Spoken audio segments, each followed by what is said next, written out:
Another day, another headline. Pull up a chair, come on in. Different minds around the table. Let's see where the night begins. Questions welcome, ideas welcome. Everybody gets to say. Lead with better questions than the ones you brought today. Community, unity, learning, thinking. Welcome to the following, where good logic has to say. Think a little, laugh a little, grow a little today.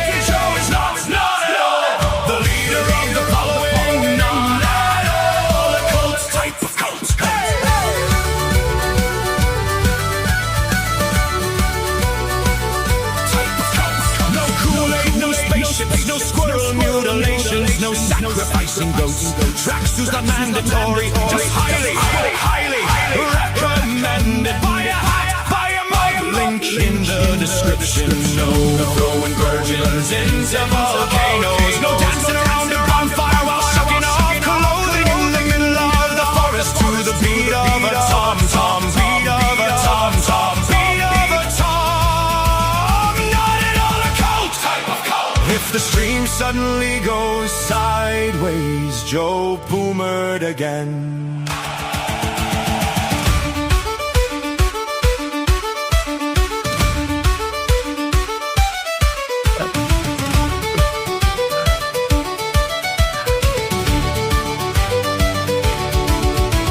Community, unity, learning, thinking. Pull up a chair, stay a while. Welcome to the following, where good logic has a say. Think a little, laugh a little, grow a little today. Joe is not at all the leader of the following, not at all a cult type of cult. The following program starts now. Good evening, everybody. Welcome to the following program. I am your host, Joe Neerman, a.k.a. Good Logic. Yes, I managed to boomer the intro. I did. I saw multiple people saying, is it echoing? Is it playing twice? This time, for the first time, I actually uploaded it into StreamYard system. And then I was like, do I need to share a screen? Should I not share a screen? But I like having the screen there because I sort of figure like I think the picture lends a background type of thing. So I was like, let me share that out there. And then I was like, and then I saw people were like hearing it like echo twice. Yeah, I managed to boom the stream already. There you go. Tonight, my friends, we have legal, philosophical, moral questions to unravel specifically in Georgia. The dad of a mass shooter, a school shooter, got convicted, sent 15 years for a shooting that was committed by his son. Now, you might recall that over in this, we had this in Michigan. That was the first time this happened anywhere in the country. Was roughly a year or so ago. Maybe it was a little more now. I'm thinking it's a year. My gut says it's a year. Yeah. Well, anyway. So what was that? That was the Crumley family. That was my. It's been a minute. So they were like the first ones who like they got their kid a gun. Kid goes off, does a school shooting. They get held criminally liable. Well, now we have a second incident similarly down in Georgia. So I sort of want to break this case down with you because this is, once is sometimes an aberration, but now it's twice. This is becoming a thing in two different jurisdictions. It's becoming a thing. So I think that we should talk about it. We should talk about this situation here and what you think is actually a situation whereby a parent should be held liable. Are there any such circumstances? And does it matter whether or not the kid is tried as an adult? Like, does that factor in? As we're going to discuss later on. So that's definitely something. I want to break down that story for you. I want to have a whole discussion with you about this because I think that this is a really interesting thing as far as where the lines of accountability, certainly in criminal court, are appropriate to be drawn. Because right now, they're being redrawn. The landscape is being redrawn. And you might say it's good. You might say it's bad. I don't know. So I definitely want to hear from you on that. Also tonight, Trump is announcing that we're close to having a serious peace deal in Gaza, whatever you want to call it. A serious peace deal that's supposed to be coming, which would, in theory, mean the removal of Hamas altogether from Gaza. If he manages to bring peace in the Middle East, I don't care what these people say. That's freaking crazy, because that feels like damn near miraculous. And finally, Trump has a new asylum crackdown. I want to explain to you exactly how he's trying to expedite the process, move things forward. I also have some other stories, side stories, smaller stories related specifically to New York and New Jersey, and politics going on there, that I want to actually open the story up with you and actually talk about a couple of things related to Mamdani and my home state of New Jersey. I'm going to get to that first before we get into our main stories. But it's Thursday. Third person Thursday means that we need to get in here the inestimable Jim Satala from Jim. See, after last week when you were wearing a T-shirt, I'm like, I'm just going to wear a T-shirt. Now you got 3 shirts on, and I look like a bum. I don't know what to tell you.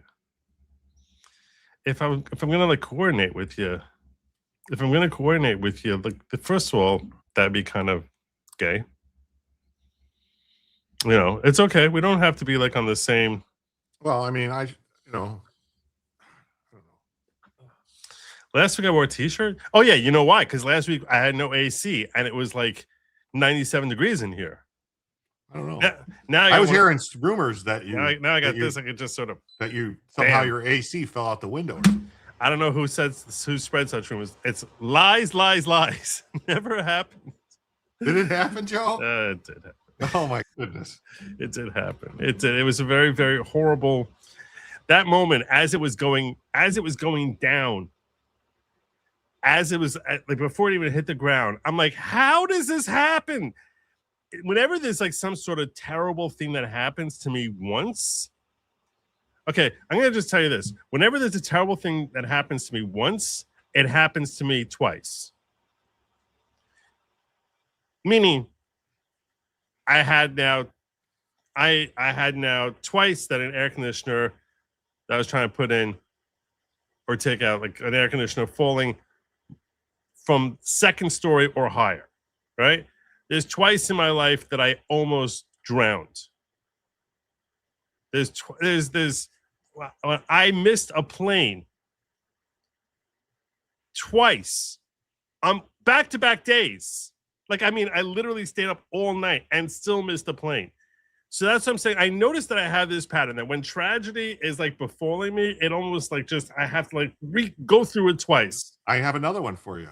What's that? You got some idiot named Jim that come on Thursdays, and then some idiot named Cynic comes on Wednesdays. Yes. Tragedy strikes twice, always to Joe. Yeah, I know it's a Christian thing to say tragedy comes in threes, but apparently I get in twos. I've noticed this. When the air conditioner was falling out the window, it actually dawned on me. Before I heard it smash, I was like, "What? How old was it? An old air conditioner? The one that just fell out the window yesterday? Yeah. The one I just bought. Oh, it was a brand new one. Oh my Lord. It was the one I just bought. I had never turned it on yet. Were you able to get it back in the box and return it? It's working this now. Thing came broken. It's working. Wait, it fell out the window and it's working? Yeah. That's one good air conditioner. That's what I said. Credit to Frigidaire.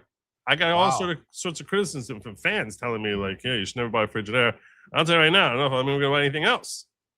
I'll tell you what I like, what I'm a big fan of is, you ever seen the ones they call them portable air conditioners? It's like a unit that's on wheels and it has a hose that goes to the window. Yeah. And just blows the hot air out. Those are really good. And then they have a pan, it keeps the water from dripping outside. It creates a pan and stuff like that for you to collect the water in the house and dump out and stuff like that. Okay. You run a hose. First and foremost, I don't want to be collecting the water. All right. I don't want to be thinking about the water, but I got to be collecting water. That's first and foremost. Second of all, it takes up a space. Right? I mean, it's going to be taken up. It's like the size of basically, let's say a kitchen wastebasket, right? Yeah, it's like the size of a kitchen wastebasket, but they work really good though. Yeah. I thought about it. But you could put it like right next to you then and just blow it right on you. Yeah. I mean, this air conditioner is I could practically reach it from here. So it's like it is blowing right on me right now. I used to have one in my music room to cool my amplifiers. Oh, you're saying you need one specifically for my amplifiers. And the windows, like you can't put them like I don't know if you know like I got the windows, they open like like this out, so you can't really put a window, so you got to put like you're like basically like you're like a princess who's like coming out and like pushing out the windows and standing like one of those. They don't open like this, Right. So you can't really put an air conditioner in them, so it worked. The type of thing put in there is like a way to do it. Yeah, well, there you got to do it, and that way you can stay true to the whole Princess Jim persona without feeling like you have to sell that short. So I don't know the name of them. They're just windows that you crank out. You do a thing and they crank out. New York City Mayor Mamdani, this guy over here, he's got big news for you. Well, probably not for you. Less so for you than for other folks. I think this is big news for me. I'm a Slav, so I get reparations because I'm considered a person of color. I am. He's bringing the reparations. He's bringing the reparations. I get it. These are programs for every single New Yorker. Oh, if you're sorry. black. This is not the reparations one. No. This is. I'm coming to the reparations one in a second. This is him saying he is going to be giving. What's it? Medicare, healthcare. What's it? Yeah, he's going to be giving universal taxpayer funded childcare, universal to every New Yorker, and by New Yorker they mean anyone living in this city of New York, irrespective of whether or not they're a citizen of our country. Well, not if you're in Staten Island, though, because Staten Island didn't vote for him, right? Didn't they exclude Staten Island? Probably. I didn't check that out, but I wouldn't be surprised. These are not programs that are going to ask the immigration status of any one of the children. All of those children are New Yorkers. They should all be enrolled in pre-K and 3K, no matter where they were born or where they come from. And we are also proud to be a sanctuary city.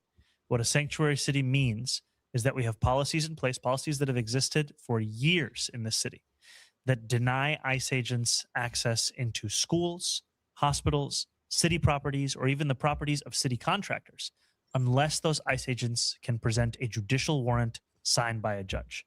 We know that the vast majority of the time, ICE agents are not presenting that kind of documentation. If they're presenting any documentation, it tends to be an administrative warrant, and oftentimes, which is what the law says they need. So we want to make the law passed by Congress, signed by Bill fucking Clinton. Jagoff. Jesus, sorry. That's okay. I encourage my co-hosts to rant as frequently as the mood strikes them. Make clear the rights of every New Yorker that they have clearly. These are programs for. So he's basically saying the New York City now is going to be footing the bill. New York is going to be footing the bill for child health care for anyone who parks their fanny in New York. You can have your free health care. What? Where are they going to get the money? Where are they going to get the money? All the rich people. Well, that's the thing is they just redefined who the rich people are now. You heard about that, right? It went from the people who had $5 million second homes to just anyone who owns a house worth more than $1 million. Really? Yeah, they just released over 1 million people, 1 million residences. It went from 30,000 to 1 million, Joe. Our houses. Yeah, they said they doxed everybody too. You didn't hear about it, the doxing? That they doxed everyone? I heard they doxed everyone, but I didn't know it was houses over 980,000 properties. They said you got 3 weeks to prove to us that it's not you. I don't see how it's going to hold up. I don't see how it's going to be legal because there's no way they can handle all these appeals. And people going, no way you can charge, all the fights. Like you're talking about thousands and thousands of man hours, or actually millions of man hours to go through over 1 million claims, basically. You got 980,000. What property in New York is not $1 million? There you go, Joe. I guess if you're renting, they're not going to go after people who are renting, the renter. But if you own it, they're going to go after you. Wow. Yeah, they lowered it because they said, no, it was in the law. The fine print said that we could do this. And so if you have a house that's in a building that has more than 3 units, so say you own a condo, even if you live in it, If it's worth more than $1 million bucks, right. Oh, it's got to be multiple units. well, if it's in a multiple unit, you don't have to own multiple units, but if you own something that has multiple units, if you own a house that's, I'm like mostly concerned. My first and primary concern is for my dad, who lives within New York City proper. well, you should go. He's a homeowner. You should search. There's a searchable website. You could go look and see if your dad's name pops up. But it's a single family house. Is it worth more than $2 million? Because single family homes worth more than $2 million are getting hit. So it's and if it's multiple families, then it's one. And if it's $1 million. units, Yeah, it's if it's $1 million. like a condo or something with 3 or more units in it, is like if 3 or more units, it's because they said we have to do it $1 million because those are always the estimates or the property values are always estimated really low for those. I really am concerned for my dad. I don't know whether it's worth $2 million or not. It's probably close to it. Wow.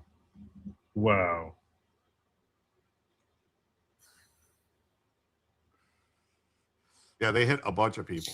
Like, people are pissed about it. I've read 980,000 notices. He sent out 980,000 notices. Well, your dad would have got a letter from him.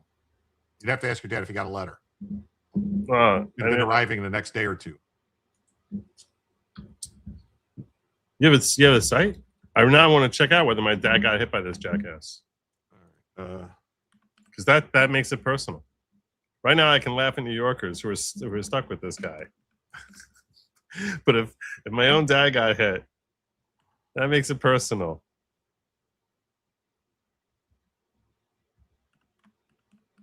So, yeah, send me the searchable website. I'm going to show you more of this schmuck, Mamdani. Where it just says he just published a target list. New York City Mayor Zohar Mamdani's administration released a searchable public database of hundreds of thousands of taxpayer addresses and specifically highlighted those he claims should pay a new tax on second homes worth over $5 million. The city sent notices to roughly 17,000 homeowners. Only about 11,000 may actually owe the tax, but the full list is out there. Names and addresses included. Mamdani even filmed a video outside billionaire Ken Griffin's home. That was a while ago. This is older. There's a new that one. was a while ago. It's because it's 980,000. Here's the property page. Here's the page. I'll put it in a private chat. But you don't realize, if you're not from New York, you can't really appreciate this. Your home has such high value relative, even if it's like relatively, not that nice a home. It's not like you think when you hear $2 million home, you think to yourself, mansion. It's not the case. It's not at all the case. When I was looking for a home, when I was looking to buy a home, I was living in Queens at the time.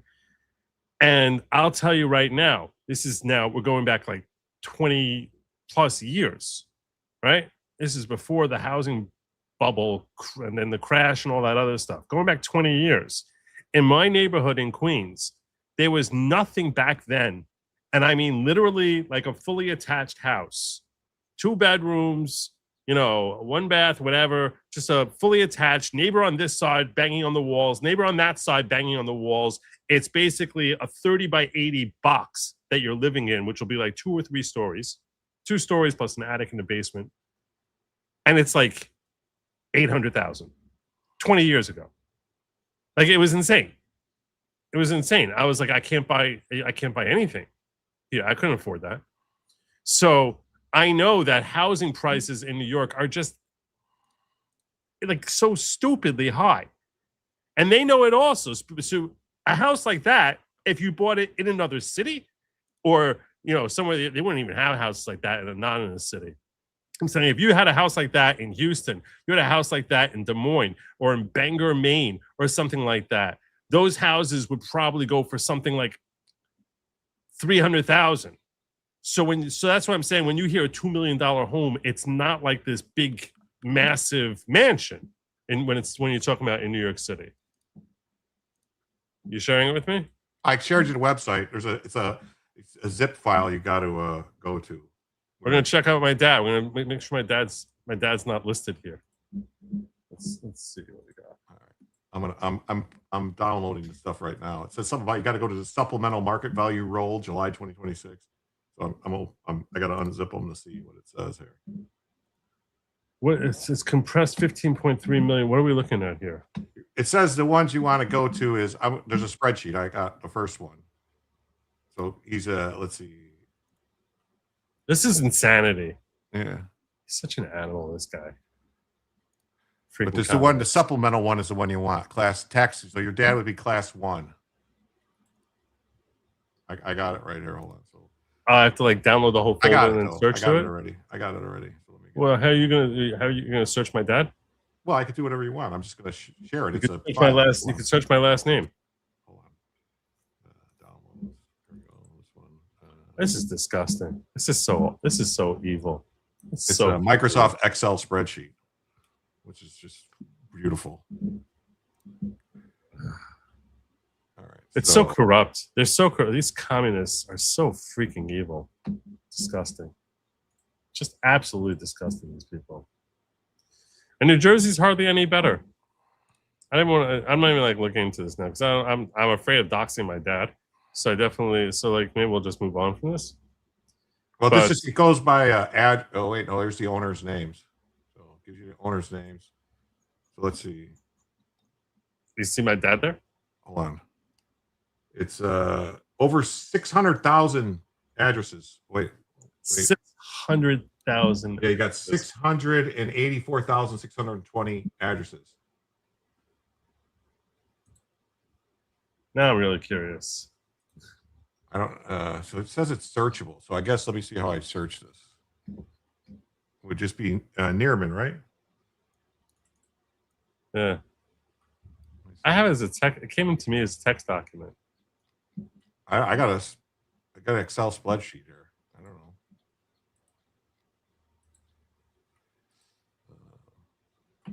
know. I don't know what I'm looking at. Final conference part? No, I don't know what this is. Oh. Are you doing a search? Trying to get somehow to get it. No. Hold on. Wait, how do I go back? I just fucked up something here. This is. Oh, I don't have Excel here. It's not in like alphabetical order or anything. You can't do a search? I'm trying to figure out how to do a search here. It says it was searchable. But do a control F and then just put in control F my name. F. All right. But NIER. NIER. MEN. MAN. Like man. Benjamin D. It's my brother. He's on here. Nice. I think that's. Let's see. Unbelievable. So they're saying his house is worth $2 million? It must be. Oh, hold on. Let me see what it says here. It'll tell me what it says it's worth. No, it says his is worth $937,000. Yeah, that I can believe. Well, that's the assessed value. That's what they're saying, though. They're saying that the reason they're doing it this way is because that the assessed values, they're basically saying like, well, the assessed values is really a third of the value of the property. That's crap. So they're saying his house is $2.5 million? Yeah. Yeah, you should trust me. If you can get $2.5 million for his house, you would sell it tomorrow. We got another one, Benjamin Dov, trustee. That's the same one. No, this is a different one. It's a different address. Nearman, trustee, Benjamin Dov. Oh my gosh. Oh. And that says this one's worth 1.65 million. Yeah. That one's probably another Benjamin D. No, it's just the two. All right, we're gonna stop here because I don't know if my brothers can get mad at me. So I don't. I'm not going to read the address or something like that. Right. But, there's two of them. One's probably your dad, right? Yeah, the second one's probably my dad. Okay. The second one's probably my dad's. So, yeah. All right. Well, anyhow, where was we? Yes. I was telling you that not only problems going on in New York, but in New Jersey. This is going to shock you. This is going to shock you. I just found this right before the show started, and it shocked me It got me really upset. It's about my elections yet again. You know about the 6,600 non-registered voters. I need to check out whether I was like, I don't have time before the show to check out whether this is actually true or not. If this is true, this is going to piss me off. And it comes from the Skiff, which is an account in X, who's usually pretty accurate. This guy. No one in New Jersey has non-citizens on their voter rolls and trying to cover up the fraud. The New Jersey 2022 election for governor was won by Republican Chitterelli with 100% votes counted, then flips to the Democrat candidate overnight. Sounds familiar, just like the 2020 election? Chitterelli already won with 52.2% of the votes, 52.2% of the votes with 100% of the votes counted, and then just flip it right before your eyes. Look at this thing here. This is just, there's so much corruption in my state. It's everywhere, Joe. It's everywhere. There's so much corruption in my state. New Jersey is notoriously bad. What's this doing? Well, would you look at this? Jack Chitterelli just moments ago with 83% of the vote in with a strong 42,000 vote lead. If you look to the left here, you'll see that Bergen County, the very top, the biggest county in all of New Jersey, with 100% reporting, shows Chitterelli winning 52% to 47%, okay? 100% reporting. But now, miraculously, with 87% in, Bergen County, which was 100% reported, all of a sudden just happened to flip. Boy, those must have been some magic votes to flip a 100% counted county, despite being at 100% and staying exactly the same all the way up until now. And oh, look, now Chitterelli, instead of having a 42,000 vote lead, only has a 1,600 vote lead. Boy, if there was ever a state that needed a damn audit of like every election we've ever held, it's New Jersey. So once again, that's Bergen County, red for Chitterelli all night with 100% reported until the 0 hour. So meaning it's 100% here of this county, Bergen County, was counted. And at this point, they had counted something like, so I don't know what percent of the vote is in, but then later on, when they had 100%, this flipped by thousands of votes. And this is the biggest county in New Jersey. Hour when all the news stations start shutting down and they think no one's paying attention, and then oops, it all of a sudden flips to blue, and there goes Chitterelli's lead. The same sort of shady vote flipping we watched in the 2020 election. Audit New Jersey. There's no end to the shenanigans. I'm trying to figure out if this is definitely true or this is just like possibly an error. You know what I'm saying? Well, that's what they always say. It's an error, but the errors always only go one way, Joe.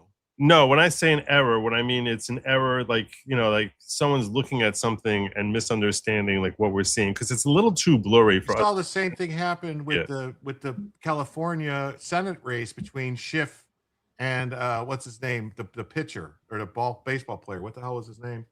The guy. The first baseman, Garvey. Steve Garvey. Steve Garvey was crushing him, and then all of a sudden you just watch it go and basically flip, and it's like, wait, what? How did you take votes away from Garvey? The same thing that we saw. Votes away from Garvey. Same thing we saw with Spencer Pratt, right? Yeah, they take votes away. I mean, they're playing with the machines, and it's the people that think they're not playing with machines. That's why Fulton County doesn't have the receipts. Like, oh, we don't have the poll records, we don't have this, we don't have that. It's because they can't have it. If they have it, it would prove they cheated. They had the poll tapes.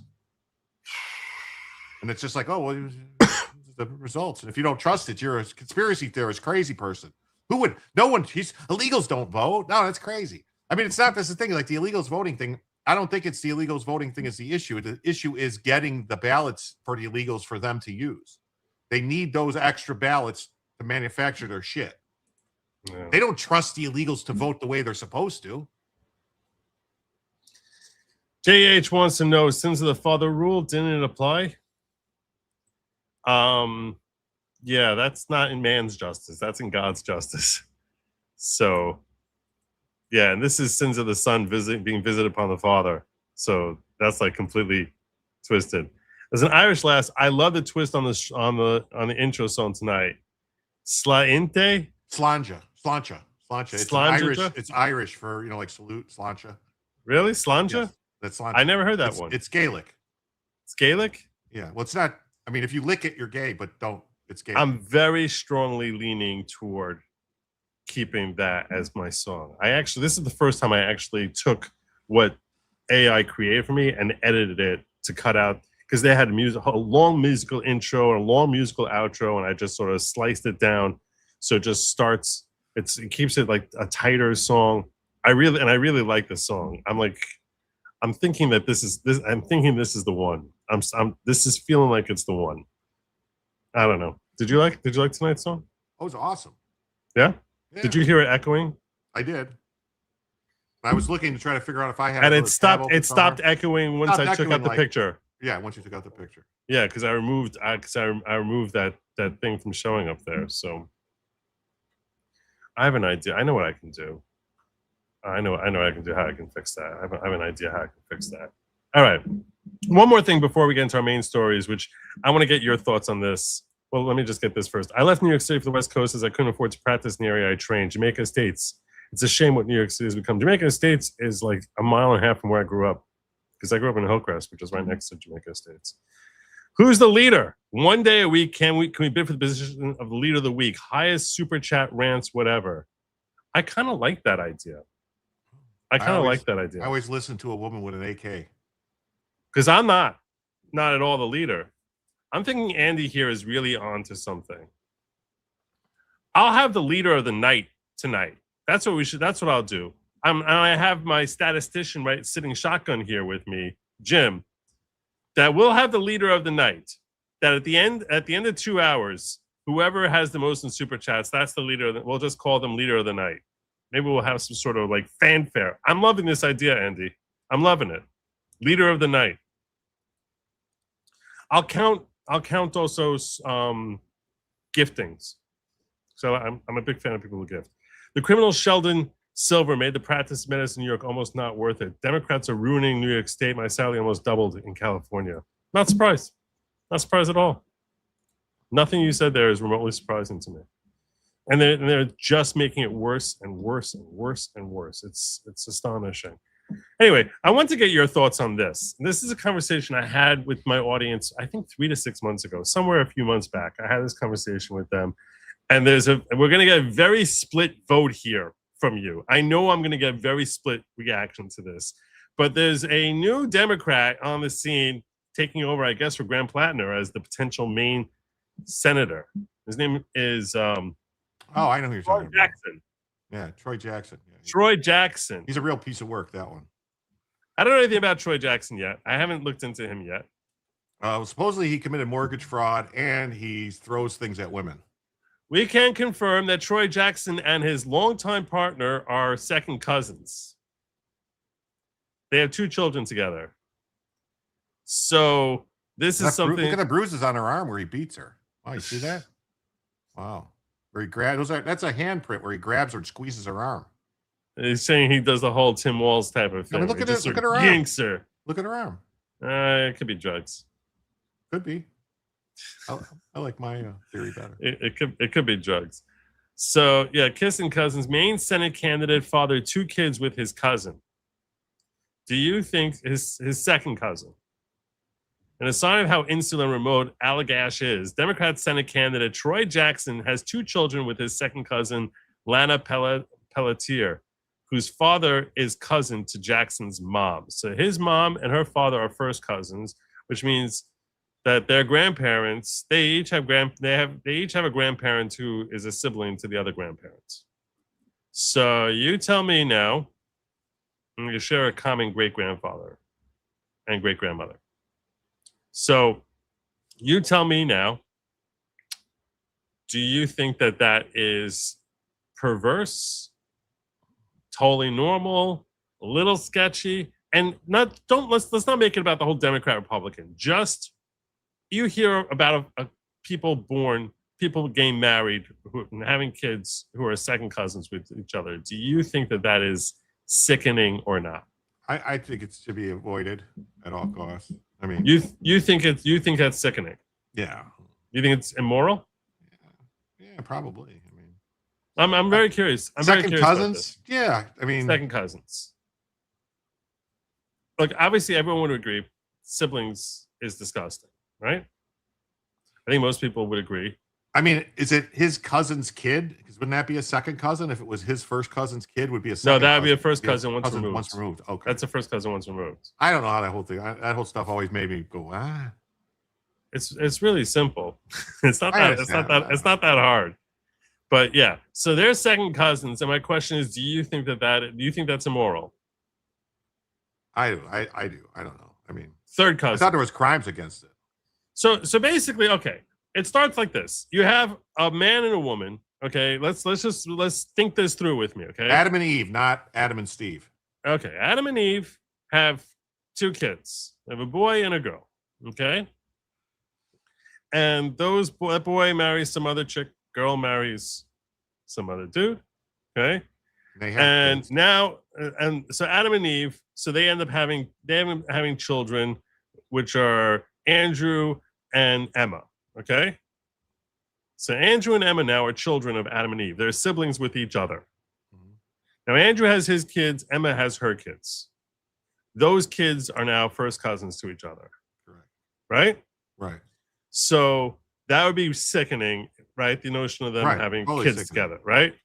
So now Andrew has a kid, Anthony, and Emma has Emily. So Anthony and Emily are first cousins with each other. Them having kids with each other, that's sickening, right? Correct. Correct. Now, let's say now that Anthony, now you go down another generation. Anthony has a kid now, and we're going to call this second generation, we'll call him Bill, okay? Mhm. So just to make it a little bit more just because I couldn't think of another A name. They have Alan, okay? So now Alan now, and then you have Eleanor. So those are kids from Emma and Andrew. So that's now second cousins. Do you think this is still sickening for now for Alan and Eleanor to get married? Hold on. You're getting very confused. I am. I gotta.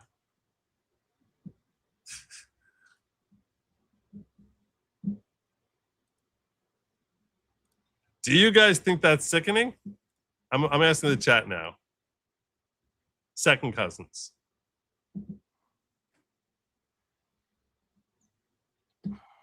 Why you? What do you? I don't know what's happening. What's happening? What's Trying to look for. Here it is. All right, hold on. I got this. This will be a lot easier for us to explain it. It's not that confusing. You gonna share a screen with us? Yeah. All right. That's the blurriest thing I've ever seen. It's blurry. Now it's clearer. Okay. Okay. I don't know what we're looking at here. So it says here, like, you got great grandparents. So here's you, and you got a sibling, and then this your aunt and uncle's first cousin. So this would be first cousin once removed. So your great grandparents, you would have a grand uncle aunt over here. So your grandparents, your second cousin would be the grandchild of your grandparents' brother or sister. This makes it easier for you to understand. What you Yes. see now is easier for you to It's easier understand. for you to understand this chart. Yes. This is just simple for you to understand. Okay. So your your third cousin would be your great grandparents' brother or sister's great grandchild would be your third cousin. Right. All right. So this is the most retarded chart I've ever seen. This is so bad. This is so bad. But okay. So I don't know what to do with this. Well, how could this be? Hold on a second. How could this person? This would be this is your parents' first cousin. Okay, I get it now. So this first cousin once removed is your parents' first cousin once removed. So to you, it's not really anything. It's your parents' first cousin once removed. Here's you. No, it's gonna say it shows you here. Like, I don't know. So second cousin. It's still kind of creepy to me. You know what your first cousin is, right? Yes. So your first cousin has a kid and you have a kid. Your kids are second cousins to each other. No. Your kid and your first cousin's kid are second cousins to each other. No, first cousins once removed. No, you're wrong. No, your first cousin's kid is a first cousin once removed to you, but to your child, those two are second cousins to each other. Oh, okay. I don't know. This whole thing, like I said, I don't know. This always confused me when I read the Bible. Trying to keep track of who was related to who.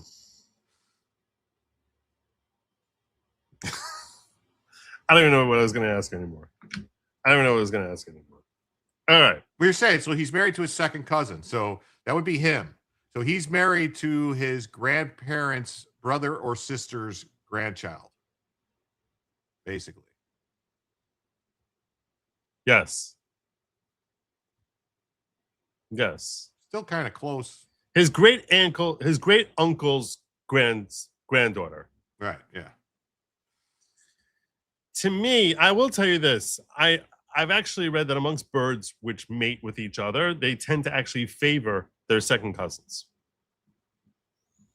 So that's why I'm like, I don't think it's really that terrible a thing. I know my audience thinks that's crazy, but I've seen people in my audience say, no, even 10th cousin, like, grandchild, and then another one's grandchild, where it's like they mutually have some great grandparents, and they're like, no, that's sickening. That's incestuous. And I'm like, that's crazy. It's not only crazy, it's almost impossible that you're not married to someone who's like a 10th cousin of yours. If you actually think about how many people you overlap, because think about it like this for a second. Take it all the way back to Charlemagne, we're all related. That's my point.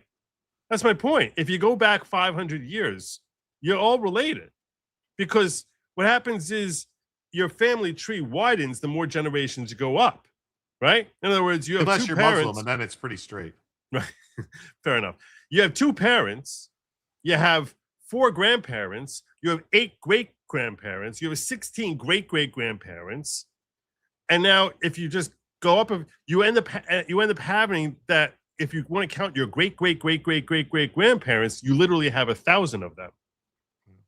And if any of them have a trickle down to your spouse, so like now that's like your 10th cousin. Do you understand what I'm saying? And that's why I'm like, with the people who say that like that's like gross, I can guarantee you that any of them who are like over 40 have almost definitely had have had relations with a 10th cousin. You just don't know it because no one knows who the hell knows who their great grandparents. Sure, you might know one of them, maybe. But you certainly don't know all 1,000 of them. So you have 1,000 of them. You have 1,000 ancestors. If you go up these different streams, it's one time you're going up your mother's mother. Then you go up your mother's father, and then it's like your mother's father's mother, and then there's just like different people all along the way. That's who end up sprinkling into branching out into so many different directions that now anyone at the top there who now has any children that come down to being someone that you've ever been with. So that's what I'm saying is you're being very unrealistic, especially since you wouldn't even know. You have no idea who the mutual ancestor you have when you go back more than 5 generations. Here's what I would say. Like I would say third cousin is probably okay because that's only like 6% related. Right. Okay. Fine.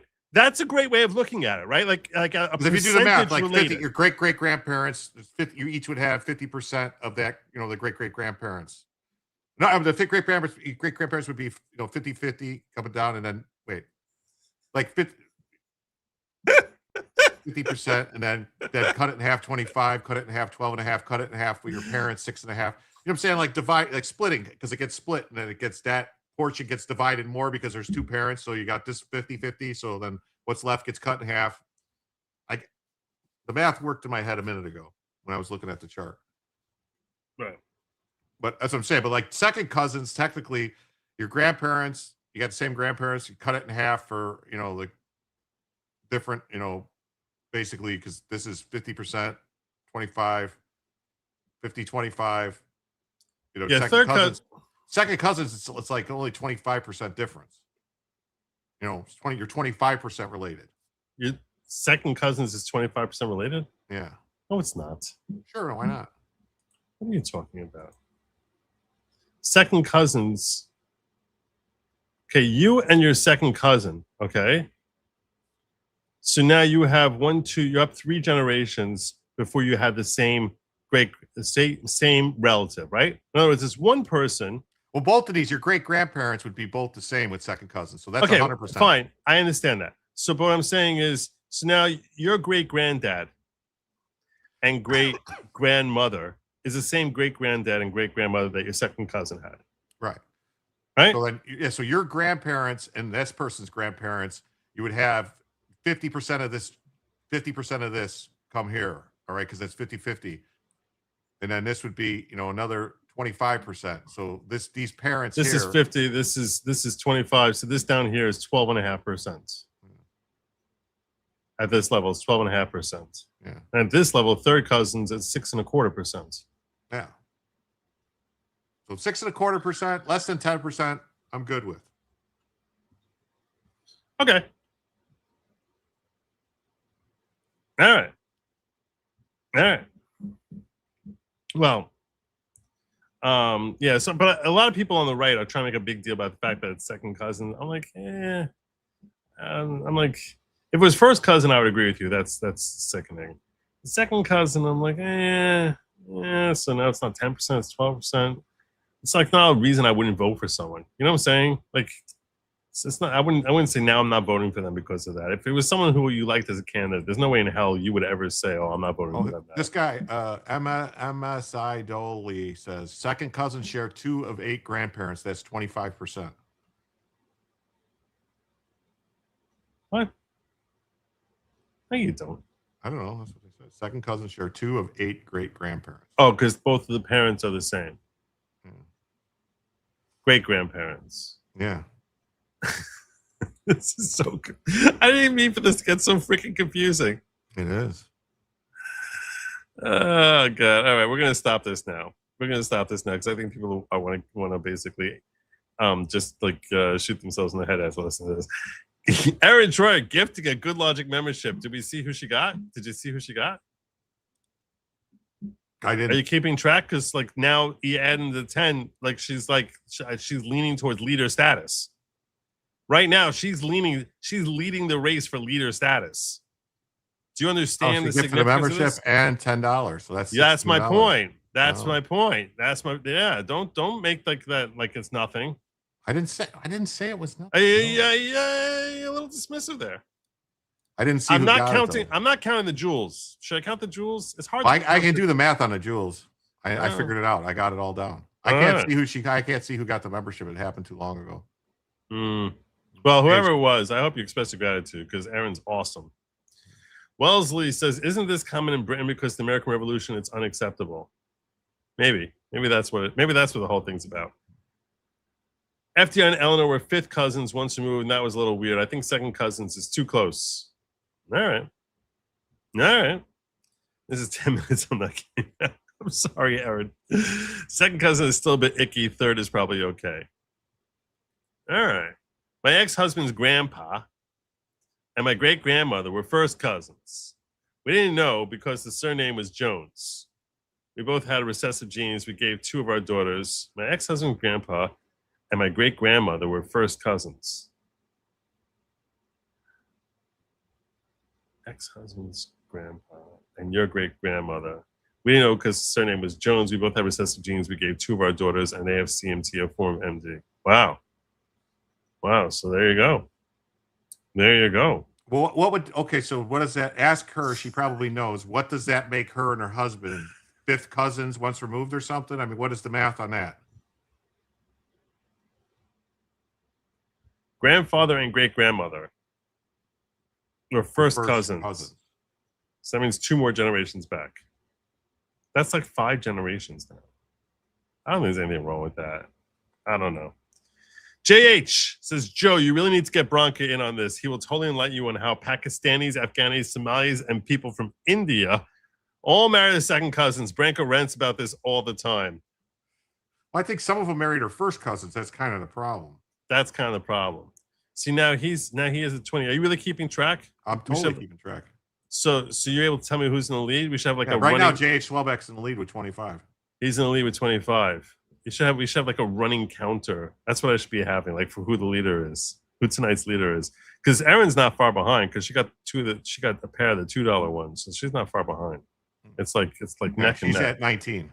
Yeah, I see what's going on here. Let's get into our main Oh, stories. wait, is your gifted memberships 5 or 4? I think it's 5. Okay.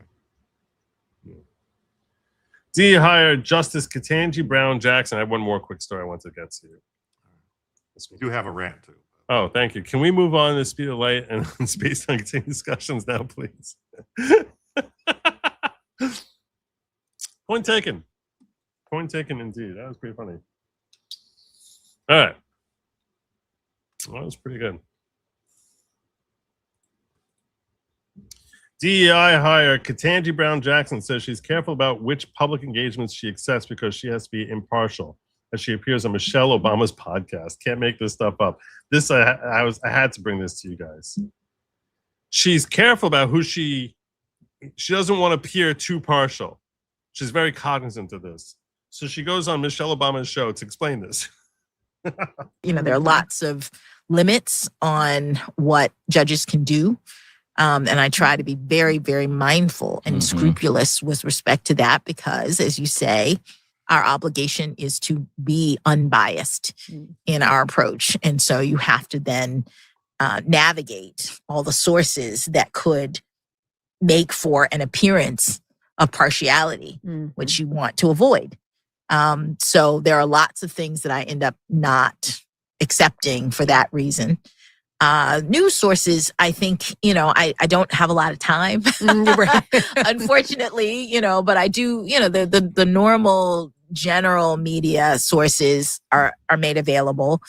And I think it's harder when you're talking about, there's so much social media now. No, this is a whole different world. Whole different world, and not everything is reliable. And the hardest part for judges is that we really cannot participate. Probably saving you some brains. Oh, she can't participate. This is someone who basically says that her personal opinion on things should matter when she's deciding something, because that's part of what judges bring to the equation. The most retarded take in the world. And now she's claiming that she's totally objective. How can you be objective when you say that your lived experience is part of this is the most insane thing in the world. So exactly. That we need you focused on your opinions. Yes. Oh, God, everything about this woman is just hideous. There are a lot. Everything about her is hideous. Internally, externally, everything. Just frightening. It's shocking. It's the irony is so lost on her that she goes on with Michelle Obama to talk about how not coming here. She's not coming here. Why are you not coming here? Oh, okay. I have no clue. Really enough problems. Sorry about that. Was Ketanji able to figure out if Michelle is a woman? I don't think so. Yeah, that's a really good question, right? Because like the whole question is she was the justice who's like, I don't know what a woman is. I have no idea. So she's probably one of the worst people to ask. That woman is a book smart effing idiot. I don't think she's book smart even. I don't think she's book smart. I think there's no part of her that's smart. I don't know. Jay Schwalbeck is still in the lead with 25. Aaron Troyer is at 21. All right. Keeping us apprised on the race for tonight's leader. All right. I want to get into this story about. I really want to get into the story about this dad. I didn't know anything about this case, to be frank with you, until tonight. And when I heard it, I was just like, this is kind of What crazy. I remember about the case, the son was like going troonish, and the father tried to like basically keep him from going troonish by trying to get him into like manly things like guns and stuff, and then it didn't work out. Was he? He was going troonish? That's what I remember about it. Well, okay, here we go. He was in love with Nicholas Cruz, the shooter from Parkland or something. Father of Appalachia High School shooter sentenced to 15 years in prison. 4 people died in the Georgia school shooting on September 4th, 2024. That's Biden's America right there. The father of the Appalachia High School shooter was sentenced to 15 years in prison on July 30th. Colin Gray gave his son the gun he used to kill 4 people, 2 students and 2 teachers, on September 4, 2024 in rural Barrow County in Georgia, located 45 miles east of Atlanta. The gun, which came with ammunition, was supposed to be a Christmas gift, but instead, the teen took the rifle to school in his backpack and opened fire, according to prosecutors.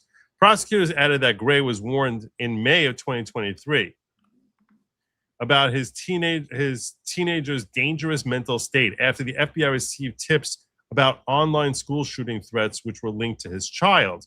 Gray's son even had an obsession with the Parkland shooter, as his bedroom wall featured a photo of the gunman. The father's conviction and sentencing was the first time in the state of Georgia that a parent of a school shooter faced similar charges. Thursday's sentencing comes 2 days after his son, Colt, was sentenced to life in prison without the possibility of parole.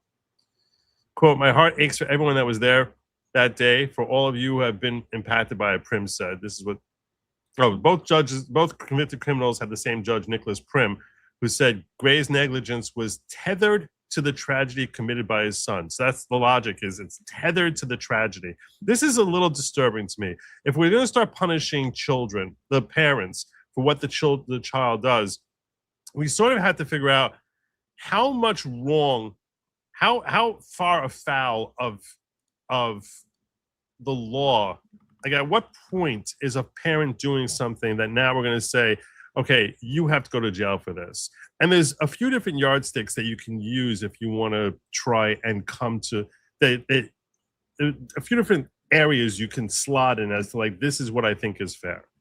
You have some who are going to say anytime there's a school shooter and the kid's a minor, the parents are responsible. You should have been on top of the kid, right? That's one way you can look at it. So now it's a lot easier to look at it if it's a kid. Let's say someone 15 or under. So you sort of look at it, I think, as like, I think it's a little easier to attach and assign blame to the parent. Hey, you should be involved in your kid and know whether or not they're a potential threat to society, not just let them go unleashed. I can understand that more. But then you have some who say that, no, you shouldn't be punishing this parent unless they have some sort of negligence, criminally reckless negligence. Like, you have to be like really, really negligent in what you're doing. Yeah. I mean, I think if it's not a crime, I think they're trying to criminalize parents giving their kids guns is what they're trying to do. They don't. I agree with that 100%. 100%. They're trying to do. They don't want parents basically like, oh no, they don't want anyone under 18 to be able to touch a gun. Basically, if you're a parent and you try to teach your kids gun safety or how to hunt or do any of these things, they want to criminalize it. That's what they're trying to do. I agree with you. In fact, what would be different if the kid was 16 and he got his driver's license and the parent gave him the car and the kid smashed into, just ran over a bunch of people? Well, you knew he was crazy and he might do it, so we're going to charge you because he used the car, because it's another thing that's legal, but you should have known. I think the car analogy is a very good analogy. I think it's a really good analogy. And I think this is an interesting question because, there are some people who would say under no circumstances should the parent be held liable. I think I would expect most of my audience would probably say that it's like that's no, we're not holding them. I mean, was there any laws in Georgia that said the guns had to be locked up any particular way that he broke? No. Was there any laws that he broke in any way, shape, or form of what he did? No. The only thing that happened was they're basically trying to say, is there a law saying he had a duty to do anything? No. There is no law saying he had a duty to do anything. Okay. The father. Right. But we're going to go further. I have a whole bunch more questions for you to ponder about the statement you just made. So I just want to make sure we repeat this. You're saying there's no duty as a parent to take care of making sure you're securing guns away from your kid. There's no law on the books in Georgia. There's some states that have laws. They passed them after stuff happened. But to charge the guy without the statute or without the law, I mean, Dershowitz really hammered this.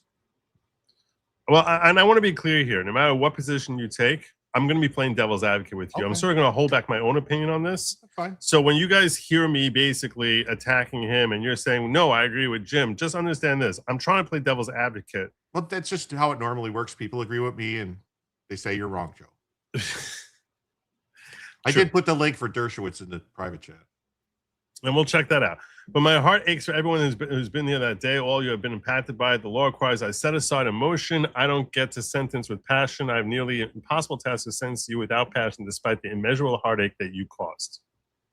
The 16-year-old who was 14 during the shooting was charged as an adult. And I think this is an important factor. Was charged as an adult and received the maximum penalty on Wednesday after he pleaded guilty to all 55 counts, including murder. Teacher Richard Ricky Aspinwall, 39, Christina Irimle, 53, and students Mason Skemmerhorn and Christian Angulo, both 14, were killed by Gray during the shooting. 8 additional students and 1 teacher were hurt. Family members of the victims condemned Gray's actions as a parent that contributed to the fatal shooting. This quote, "This was preventable," said Brianna Skemmerhorn, whose son was killed in the shooting. Because of all the choices inside the Gray household, 4 families were handed life sentences of grief. Shayna Aspinwall, whose husband was killed, added that even though Gray did not pull the trigger himself, he purchased and left a firearm accessible to a minor, which will cause families to carry grief and trauma for the rest of their lives. See, this, what Aspinwall is saying, I think is retarded, because a lot of minors handle firearms all the time. But then you have to, and I'm gonna look at a little video on this. I want to sort of watch with you all. You get to hear the players a little bit more. Your Honor, we understand the gravity of this situation. 4 people are gone and nothing the court can do today. can That's the change dad. that. But the question today is narrower and in some ways harder. What does justice require when a father's negligence and a son's concealed intent meet on a single morning? This court has heard from the son himself and how completely that intent was hidden from the father. Law enforcement came to his house because his son had searched how to kill your dad on the school computer. 2 years later, in 2023, law enforcement again came to his house because his son had threatened to commit a mass shooting at an elementary school. And at that meeting, law enforcement asked him to restrict his son's access to guns. My heart aches for everyone that was there that day, for all of you that have been impacted by it. But the law requires that I set aside emotion. I don't get to sentence with passion. I have the nearly impossible task of sentencing you without passion, despite the immeasurable heartache that you've caused. For each of the murders in the second degree, I'm sentencing you to 15 years in confinement concurrent with one another. For each of the involuntary manslaughters, I'm sentencing you to 10 years confinement concurrent. For each non-merging cruelty to children, I'm sentencing you to 10 years in confinement concurrent. For each non-merging reckless conduct charge, I'm sentencing you to 12 months confinement concurrent. This is an aggregate sentence of 15 years in prison. I don't see how the second degree murder or the manslaughter hold up. I just don't. I mean, maybe you could say recklessness or whatever. Like the cops didn't tell him he had to restrict the gun. They said, "Hey, would you please do this?" You can't. But the kid threatened to kill him, and he's still alive. So maybe he thought the kid was all right. Maybe it's just like the kid's just saying stupid shit. Like, what? You think he wanted to die? Like he thought his kid was going to kill him? Kentucky Governor Andy Beshear is calling on the state's. I hear what you're saying there. If I was arguing this, I would say, like, you know what? Kids change drastically over like 6 months or something like that. Like maybe he's like very different from when the cops came to his house. And a lot of kids find access to a gun and, you know, practicing firearm training to be therapeutic. Like it could actually be beneficial to a kid, to a troubled kid. So in that sense, I can understand where a parent is coming from and saying, like, no, this is, I wanted to teach him responsibility. I wanted to teach him that he can, you know, take control of defending himself and give him a sense of independence and strength, which would make him feel that he's, would help give him some sense of meaning in his life. And in that sense, and I think they are trying to punish parents like that. There's no question in my mind that this is an effort to punish folks who support the Second Amendment. Right, but this is what I always confuse me, because basically they're saying the kid had mental problems, right? Right. He shouldn't have had access to guns. Right. Right. But they charge him as an adult and sentenced him to life in prison without the possibility of parole for having mental problems. I mean, they get other people with mental problems, like the guy who just got released in Vermont for strangling a 2-year-old, and they said he was crazy, and so they let him out of jail. Like these other people, like the guy that stabbed the girl on the bus and killed her on a train and killed her. He's too crazy. He's crazy. Can't try him. Right. I mean, but we're seeing a pattern here. If it's somebody they like, they don't charge them, and they say they're crazy. If it's somebody they don't like, or here's where I have a problem with this ruling. Okay, there's a concept of breaking the link of responsibility, right? So if you're negligent and you're reckless with, let's say, that you're driving driving a car, okay, and you're driving, let's say, on the wrong side of a highway, right? You're really, really reckless, and then someone basically, but you're in a lane that's, let's say, closed off lane. Okay, let's say it's a closed off for construction, and you're just driving this construction lane, and there's no construction people or anything like that, and you're driving that lane, right? Then someone comes over, and there's traffic that's honking you as they're driving past you, whatever, speeding along, and you're doing something that's reckless. And then someone comes along, someone sitting next to you grabs the wheel and shoves it over to the left, directly into oncoming traffic, right? So now someone is independently taking a step that you wouldn't naturally expect from them, and you're going to find that person guilty. I think that there's like an intervening act, and an intervening act, the stronger and more significant the intervening act is, the less culpability you should have for someone who's doing something that's somewhat reckless or dangerous. So if you now basically take someone who's acting recklessly, and I just gave one example, I could have invented any of thousands of different examples. A person can be driving literally blindfolded on a highway, right? Driving blindfolded on a highway, but they're driving in the slow lane, they're driving 40 miles an hour, and all of a sudden someone comes and just someone sitting next to them just veers the wheel all the way over, and they end up crashing. Whereas if that didn't happen, there would have been nothing would have gone wrong at all. There's no reason to believe, based on what was happening, that anything, other than him actually managing to get home safe would have happened, assuming we can believe that. And now, because it came into oncoming traffic, there's 10 people dead. So that's an intervening act. The more significant the intervening act, the less culpability we're going to give to the first person who's acting wrongly. That's the way the law operates, which is logical. That's a logical way to approach things. Now, if the person who's shoving the wheel over is an ape, I mean, literally, you have a gorilla driving next to you while you're driving blindfold on the highway. So that's something that we say, okay, there's no mental state there that the person who's doing anything is cognizant of what they're doing. So it becomes less of an intervening act. The more independent and cognizant the person who intervenes is, the less culpability I have for my initial negligence. Let me say this again so we're all on the same page. So if I'm driving along and I'm driving recklessly, let's say I'm drunk, let's do a more normal case. I'm drunk driving, okay? But I feel like I can hold my alcohol. So I'm drunk driving. I'm above the legal, my ability is impaired. And now someone comes and shoves the wheel over. Well, if in fact the person who does it is not a person, but a dog sitting next to me that just jumps over, the dog has no knowledge. So we wouldn't look at the dog as being an intervening act. If the person is a crazy person, like literally like an insane lunatic, we'd say that's more of an intervening act, but still they don't have full cognizance. If the person sitting next to me is a 2-year-old child, we would say that 2-year-old child doesn't have any understanding of the consequence. It's less of an intervening act. We'd say my drunk driving is what caused this.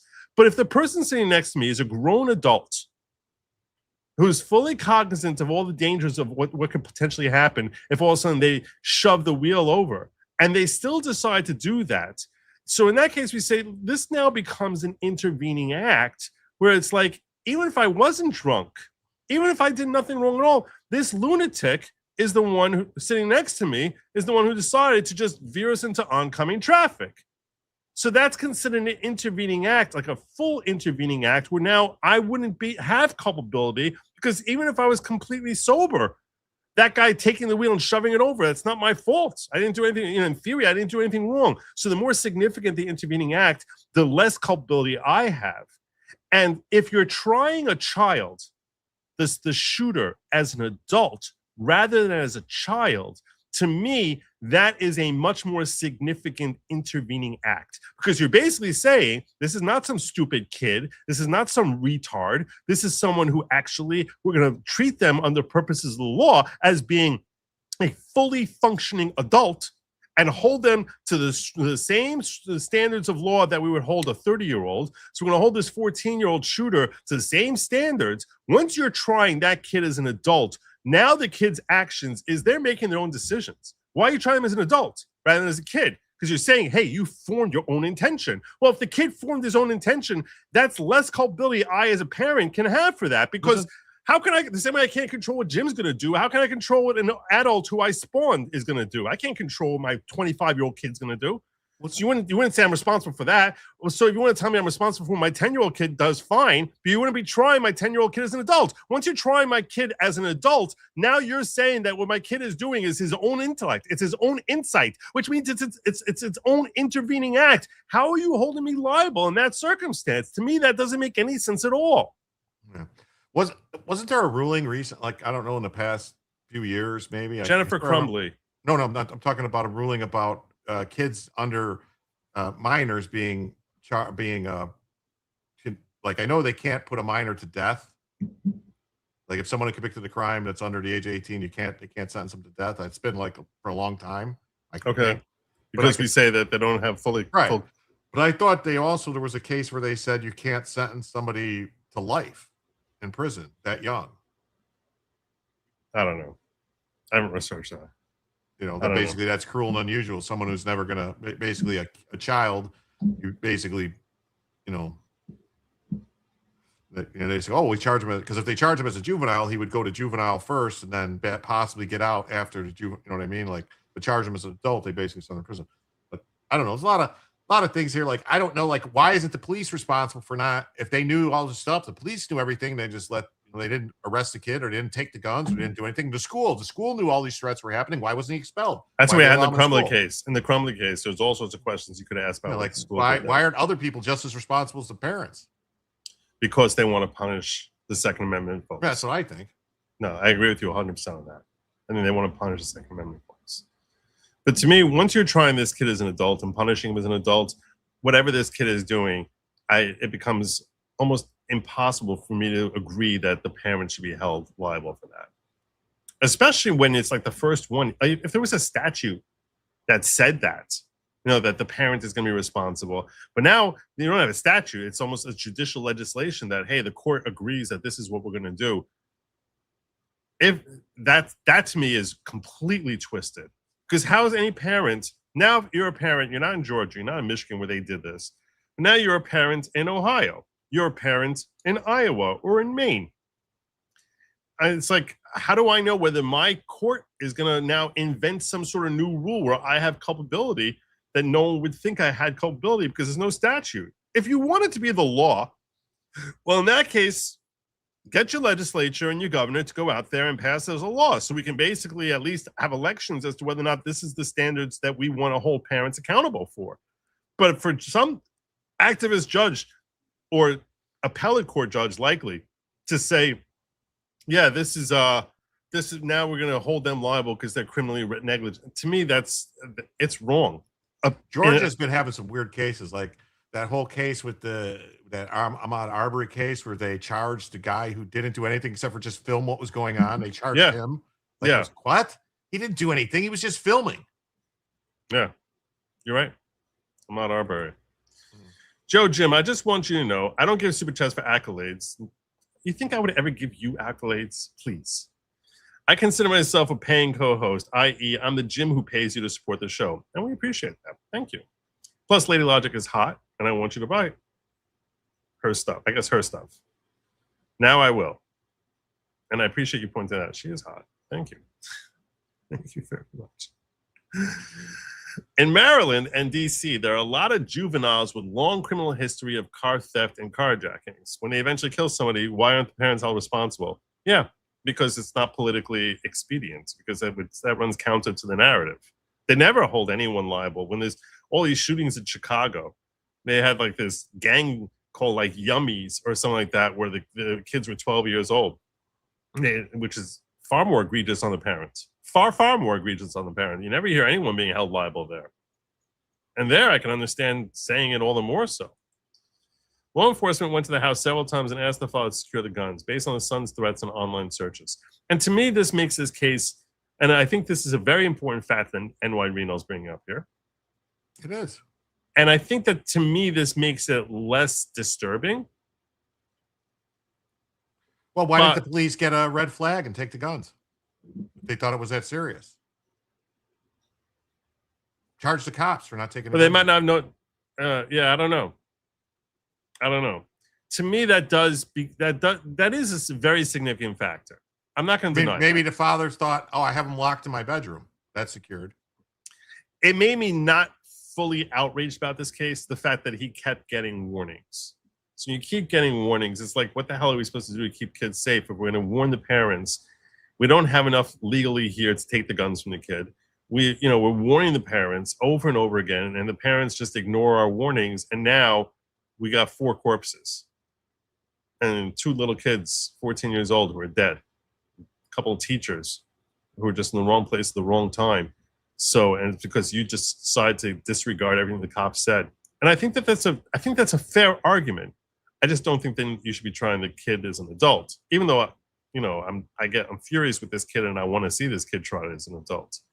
I'm simply noting the inconsistency, if you understand what I'm saying, the inconsistency in the fact that there is an intervening act here. So Jay says, Joe, Jim, the Labrador Retriever of co-hosts, if they enforce this law in Chicago or Atlanta, 90% of the parents would be in jail. There's a big racial aspect to this conviction. That's exactly what he was just pointing out. It's true.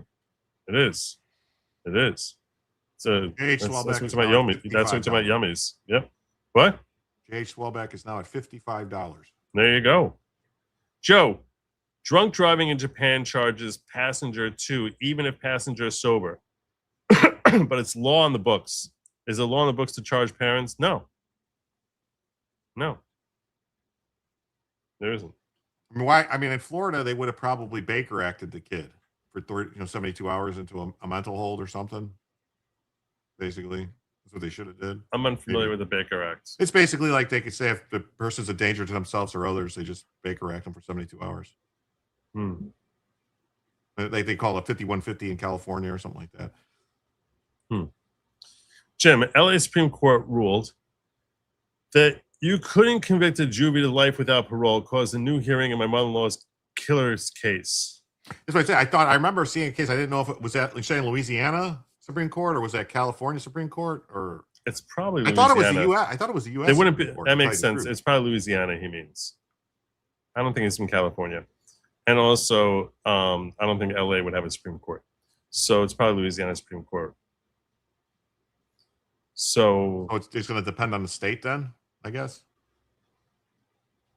That's with respect to sentencing a juvie, yeah. Hans One-Pack says, does criminal negligence extend to school and law enforcement as they also had the same information? The state could have taken a kid. Do they have liability? And that's what Jim was hitting on. And all this is consistent with the notion that this is simply about trying to punish parents who subscribe to the Second Amendment. That's really what this is. You want to hold up the Second Amendment? Well, you're risking basically that you're going to go to prison if your kid ends up being a lunatic, which is screwed up. It's really screwed up. If school gets threats from a student and they don't expel that student, who then does shooting? Does school have liability? Almost certainly not. Almost certainly not. Well, they should have went after the school in the Crumbly case too. If they went after the school teachers, 100%. those people should have went after. 100%. They didn't search the bed. There's so many things they didn't do that they should have did. And those people have a duty. That's what I'm saying. Like, what they were negligent. What there's a duty that they breached, Right. as opposed to these parents that don't have a duty that they breached. But in this particular case of Colin Gray, you can say that perhaps a duty was created when the cops came and said, your son is researching how to do school shootings. Like, what the hell are you doing? And when he's researching that, I can understand a jury getting really angry at this guy. You know what I'm saying? Like, I just putting politics aside, you would just be like, you stupid, lazy son of a bitch. Why didn't you, these kids would not have been dead if you just would have done what the authorities warn you, and you said, hey, my kid's a cuckoo go nuts lunatic who's worshiping school shooters. Maybe he's going to try to emulate them, and I should really have concerns about that. So I can understand the outrage. I definitely can. But again, then you have this conflict of the intervening act.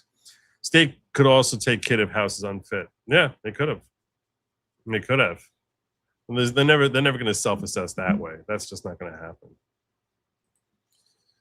We had other ones. There was. Yeah, there was one more. School gets what? If school gets threats from a student and they don't expel that student, I did all this. One below that. I said state could also take kid if Oh, house I didn't unfit. see that. I'm sorry. Yeah. I didn't hear you. My bad. That's all right.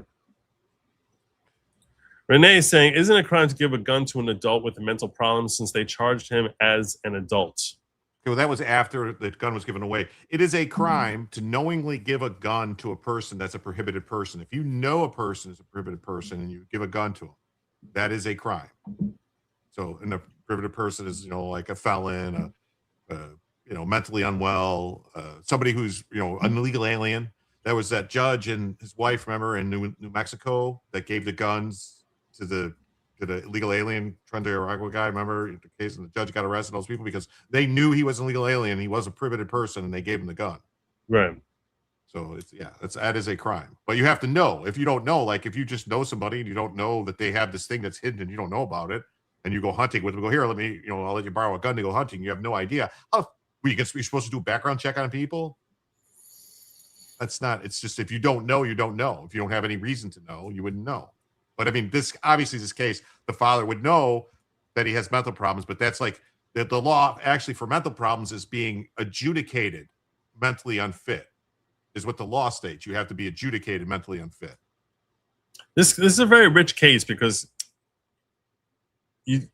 reasonable people can come to different conclusions on this. I'm not saying the father has no culpability. Don't get me wrong. The father has some culpability, some culpability, just not murder. You know what I mean? Like, he didn't murder anybody. It should be manslaughter, you're saying. Even manslaughter. No, he should be reckless endangerment or something like that, like criminal endangerment. Like the charge that he got the year on, good. Yeah, he gets a year in jail. He endangered these kids by doing this, he endangered people by not doing it. Right. Right. If I was a judge, I think that's what I would end up saying. Like you're responsible for endangering them, but there's no law in the books which says that we can hold you liable for murder for this. The case is Miller versus Alabama, 2012. U.S. Supreme Court said juvenile cannot be sentenced to life without parole, even for murder. Later, the ruling was held retroactive, and hundreds of juvies resentenced. See, I knew there was a case. I knew it. Look at that. You guys bringing the law to me. Serendipitous, can you define that? I can define it. Serendipitous is when you have basically what many people would call a coincidence that happens, which leads to a fortunate outcome. So that you basically, that's a confluence of events leads to a fortunate outcome. So we would call that serendipity.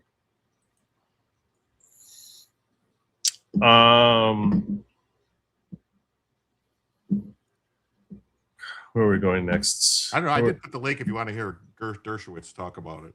Oh, yeah. Thank you. It's in the private chat. I would have totally forgotten about that if you didn't bring it up. I'm glad you did. Did the wrong thing. Let's hear his take on this.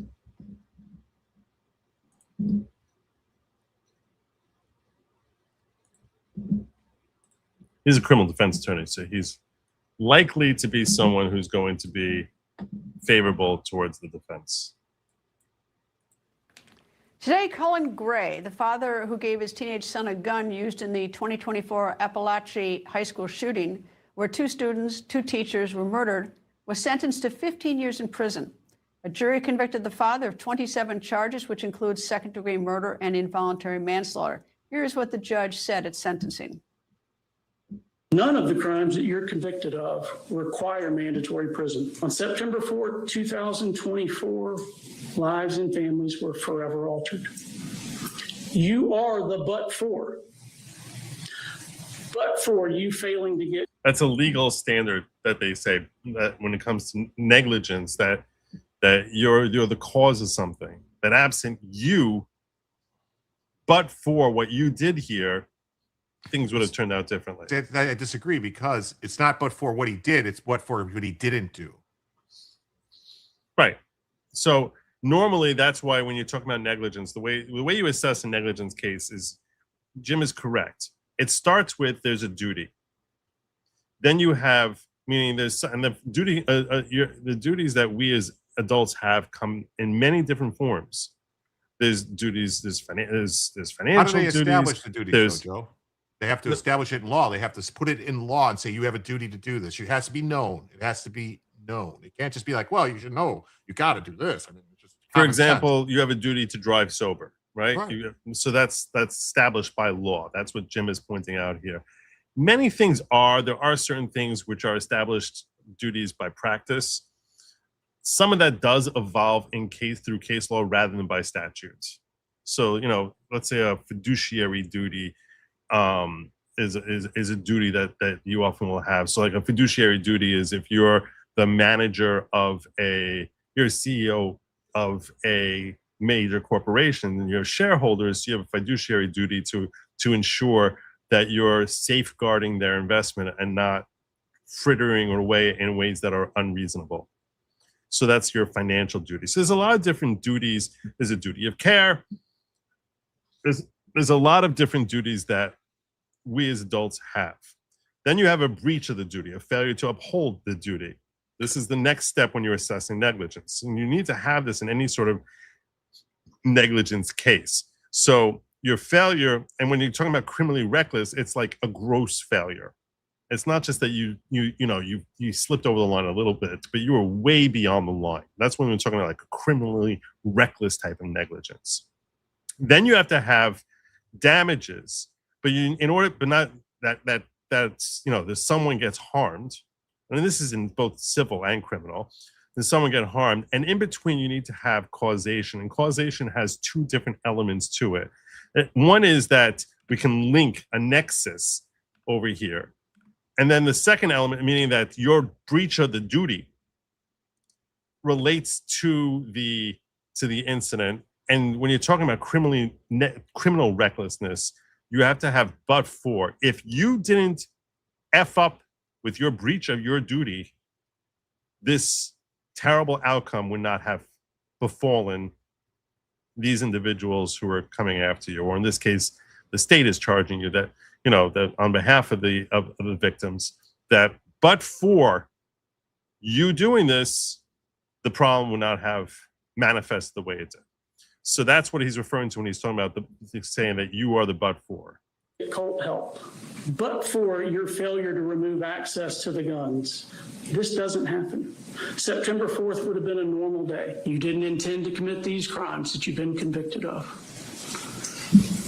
But the loss here is profound. Cullen Gray is the first. The nature of the loss that the judge just identified, to my mind, philosophically, should not weigh in. And that's he's saying is a duty on him to judge this devoid of emotion. When he says that the loss is profound, to me, that's the judge on some levels admitting that he's not devoid of emotion. Because the nature of the loss is that you're looking at the actions that the father is taking at a time when no one knows the nature of the damages that are ultimately going to result. Now, there's another element to causation where we say there's foreseeability. It has to be foreseeable that your breach of this duty would lead to the result of the damage that ultimately ends up ensuing.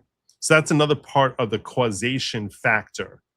Now, I do think that in that aspect, this kid blowing up a school, or going Rambo on his own school, is something that I think the state probably has made a fair point as far as that's foreseeable, right? Because you're saying the kid's idolizing. What if the kid wouldn't have brought a gun? What if the kid would have brought a bomb and blown up the school? Would the father have been culpable for not doing something else? Like he had probably fertilizer? less so. He had Probably fertilizer in his garage and diesel in his truck, and I would think a lot less so, because there he's not breaching.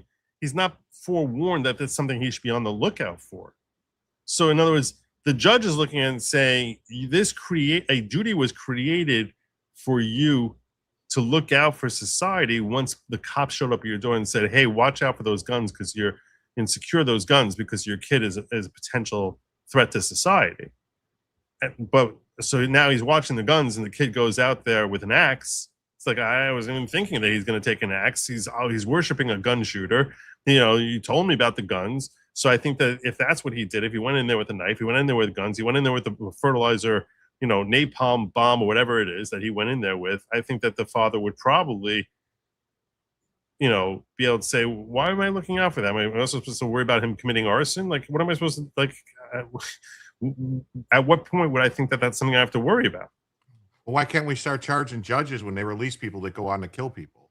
They should know it was foreseeable that these crazy people that have been arrested 50 times for pulling knives on people and attacking people, and then they just let them go and then they stab someone. To me, the judge should be culpable. And that's a reasonable question. That's a very reasonable question.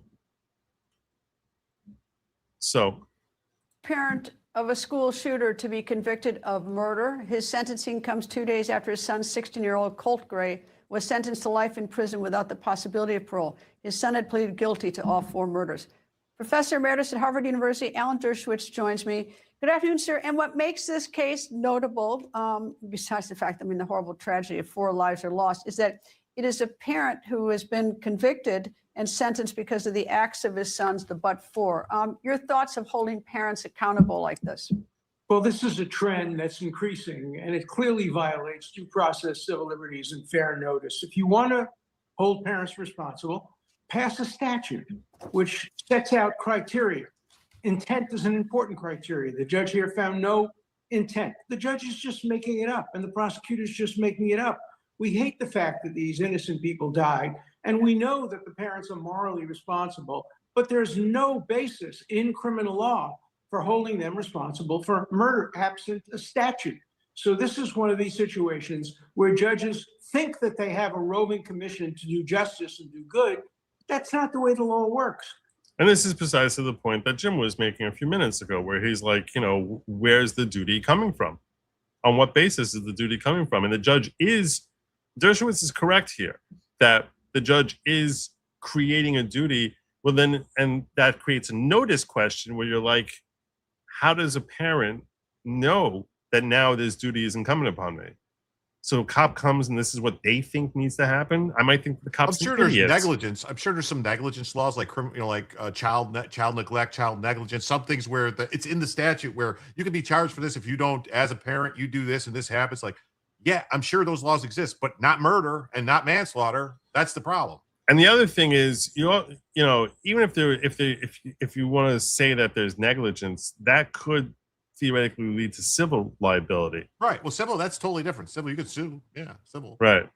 But criminally reckless negligence is a whole different thing, which would imply that you really knew you had a duty. This is part of what Dershowitz is getting on, and I can relate to what he's saying here, because under basic principles of legal theory, you have to really be stepping well beyond the line of what your duty is. Well, then you need to be aware that there's a duty and that there's an obligation on you, and then just be completely ignoring that. Well, I mean, they're saying the duty was the cops asking them to lock up the guns. And the cop could be an idiot. Yeah. The cop can be, so like any cop who shows up, I have to trust that I know my kid better than you do. Now, they keep saying the cops asked him. So what did the cops say? Listen, I can't force you to do this. We can't make you do it, but could you please keep the guns away from him, just, to protect everybody? That's not establishing that the guy has a duty to do shit. Right. And that's Oh, okay. and that's where Dershowitz is going. The law requires specific prohibitions, very clear, fair notice to the family. Nobody could have known that failure to take action would result in a murder conviction. You know, in general, omissions in America are not crimes. We don't have rules that say if you see somebody drowning, you must jump in the pool and save them. Other European countries do have that. We do have some omissions. Obviously, failure to pay taxes is a crime. But when you come to crimes like murder, the most serious crimes, there must be a specific statute. So if you want to hold parents responsible, and that's probably a pretty good idea, go to the drafting table, draft a statute, make it clear, give fair warning, tell parents that if they give a child a gun based on a record of the kind this person had, you can be convicted if he does something wrong. By the way, under this theory, he could have been convicted even if the son never fired a shot, just by giving him the gun and failing to take action. The result was not relevant to the actual culpability. He couldn't have been convicted of murder, obviously. And that's the point that I was making a few minutes ago, where I was like, the judge is clearly affected by the level of tragedy, when really, when you're trying to establish causation and breach of duty, that's got nothing to do with the actual outcome. And Dershowitz is, if you want to do is pass a law saying if you give a kid a gun and they kill somebody, you're going to be charged with murder. Well, that would kind of be a violation of the Second Amendment, because then you're basically saying you can't give a kid a gun, because then if anything happens, you're held responsible for it. Right. I mean, then the question would be, could they, like, you know, based on a red flag type of perspective, could they get away with that? Would that work on their brewing? Yeah. Did Carmelo Anthony's parents buy him the knife? Could they be charged with him stabbing their parents because they bought him a knife? And clearly, a lot more people are murdered with knives.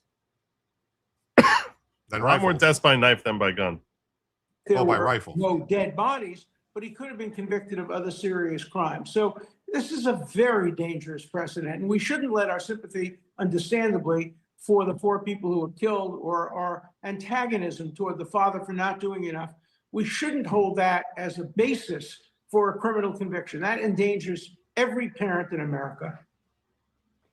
You know, and sort of on another topic related to this, I always think when I hear sentencings, you know, how do judges decide, 15 years, 10 years, 30 years, 25 years? I mean, it's all made up. You know, I always think, like, you know, it's almost like there's no way to be certain what, you know, if you do believe someone is legally responsible and convicted legally, I think, how do you decide? Well, judges make it up. He said there was no mandatory sentence. How does he assigns 15 years because there are 4 dead people? But that doesn't involve the culpability of the defendant in this case. He also made a finding that there was no intent and that the father didn't know, he couldn't have anticipated. So it's a just made up sentence. It's, you know, it's like the Qadi sitting underneath the fig tree and dispensing justice in the old days. That's not the way the American system of justice works. You have to have a criminal statute. It has to be clear. It has to be knowable in advance. This conviction violates every fundamental rule since the Magna Carta, and I hope it will be reversed, even though this guy deserves a special place in hell for what he failed to do to prevent all these lives. But there's a difference between going to hell, which is something that is divinely inspired, and going to jail, which is based on criminal statutes. This man does not belong in jail based on the absence of these criminal statutes. He deserves to be condemned, he deserves to be criticized, but he does not deserve prison. And we don't deserve to see him criminally prosecuted based on the absence of specific statutes. Professor Alan Dershowitz, thank you, sir. So there you go. Fans 1 saying the Georgia case, not the second, it's the third. Also had Mama Virginia's 6-year-old who shot his teacher. Her case was a fed weed use of a gun, so she should appeal since a recent court case and weed are no longer class 1. That was a mom who had a gun in her purse. The kid stole the gun out of the mom's purse. I mean, that's basically what the left, this is what the left wants. They want every gun to have to be locked up and unloaded at all times, so that when somebody breaks in your house or something happens, like, hold on, I got to go get my safe and get the gun. And I got to load it. It's going to, can you just wait? Just you wait there. I'm going to go. And you can make an argument it's a violation of Bruin to hold him accountable for this, because you're basically saying you can't have a gun. Yeah, you know, I have the right to keep, you know, it was my self-defense gun in the house. I had to have it where I could get to it. But I don't know, man. It is, I I don't want anybody to die. I think this is nuts. You know, I think the guy fucked up. He should go to jail, but not murder and not manslaughter. Right. I should point out, by the way, that we are much closer to our goal than I anticipated. Normally, like on Thursday nights, for one reason or another, I noticed that things sort of slow down. But we actually, tonight's goal is, I labeled it Mamdani Festo. Do with that whatever you want. I have to figure out what that means if in fact we reach the goal. But it is Mamdana Festo. So, yeah, that probably means manifesto and Mamdani, something along those lines. Definitely is what it's definitely what it's seeming like there. And so I have us at there's 11 that's showing over there. I would probably even count as 12 because Hans keeps coming in here with his little $5 and $2, and I feel like I don't give him enough credit for that. So he's citing Jones versus Mississippi, remove the requirement for an explicit finding of permanent incorrigibility, allowing states more discretion in sentencing minors to life without parole. Oh, there you go. So he's saying that changed the standard since 2012. Hans One Pack says normally solution to this has been civil liability without law on point. Yeah, and that's what he's just echoing what I was saying. And that makes a lot more sense just to sort of look at it as not criminally reckless. OCGA 16.5-70, Georgia statute has a clause specifically for children, says criminal negligence that leads to murder. Let me check that out. Yeah, but this wouldn't, what he did was not criminal negligence. Let's see what he's talking about. You understand what I'm saying? Like criminal negligence that leads to murder, like that's like driving, I don't know. Means criminal negligence means what you did negligently actually broke the law, right? I'm not Your sure. negligence was against the law. The negligence that you did, your negligence was against the law.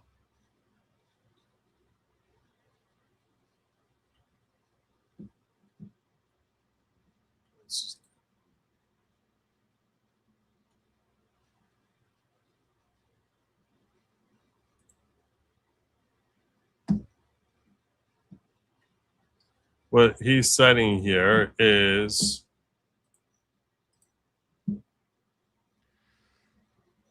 It's cruelty to children.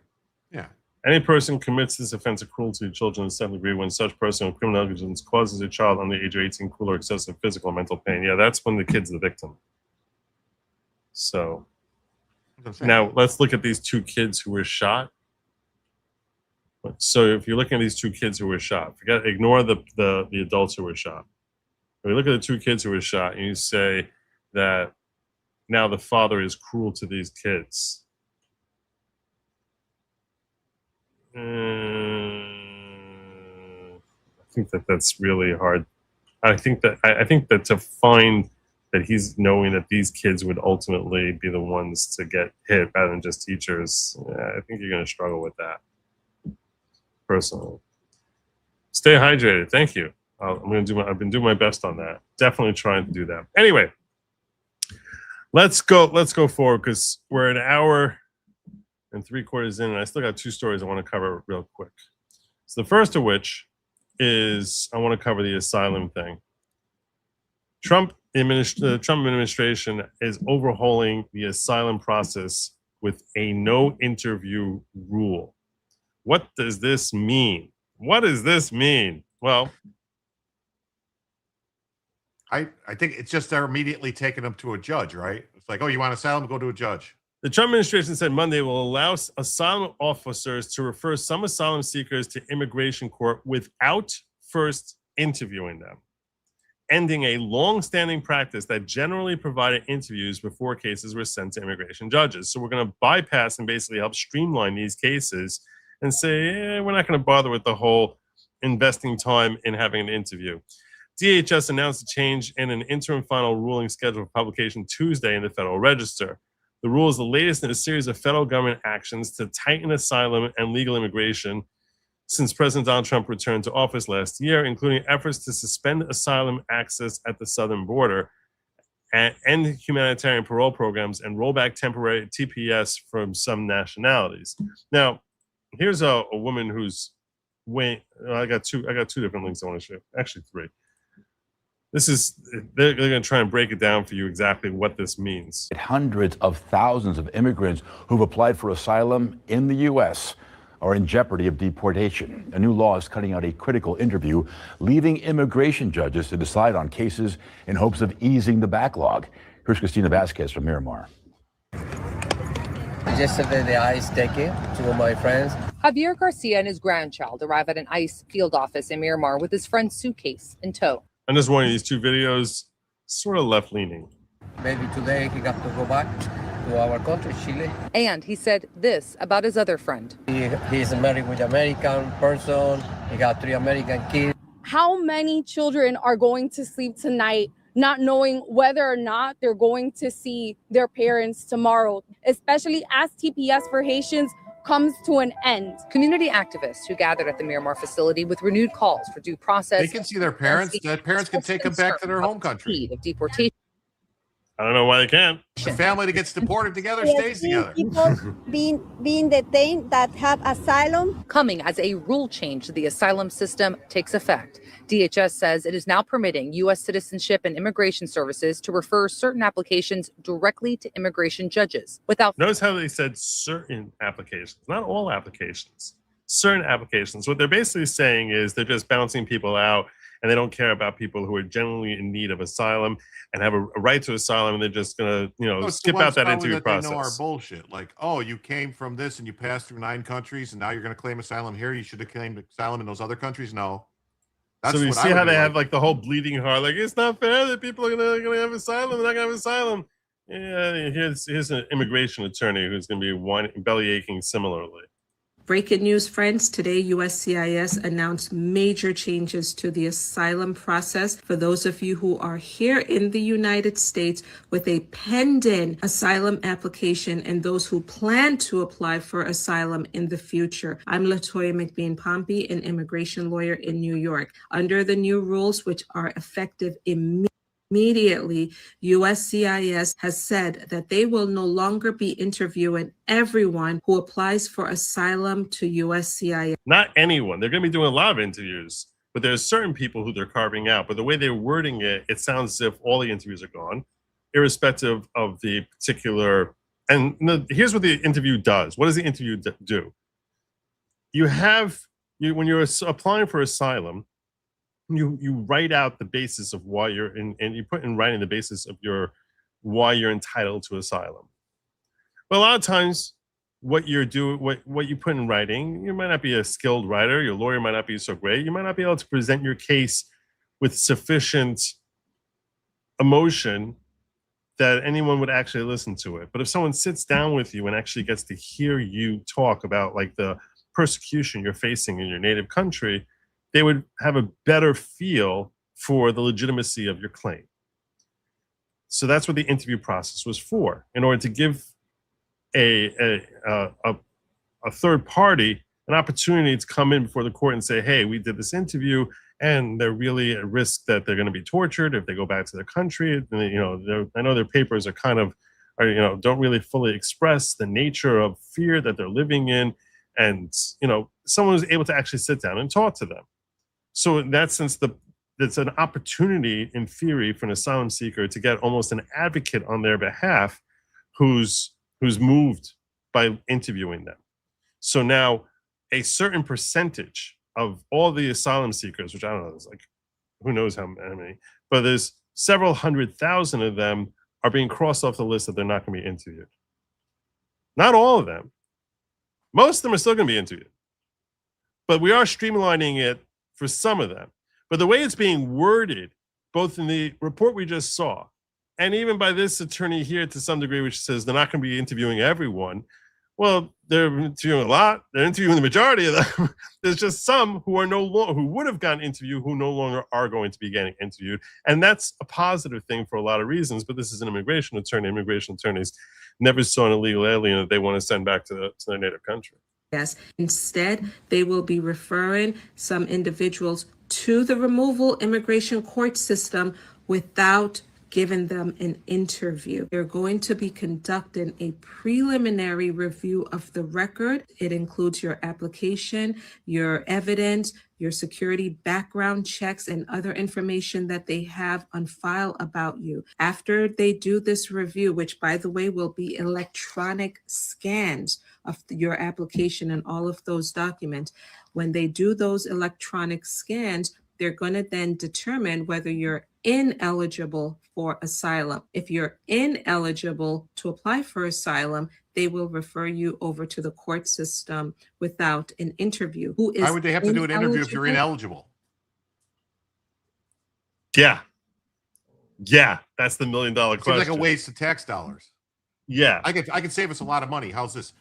No more asylum. Everybody get the fuck out. Amen. Save billions. Amen.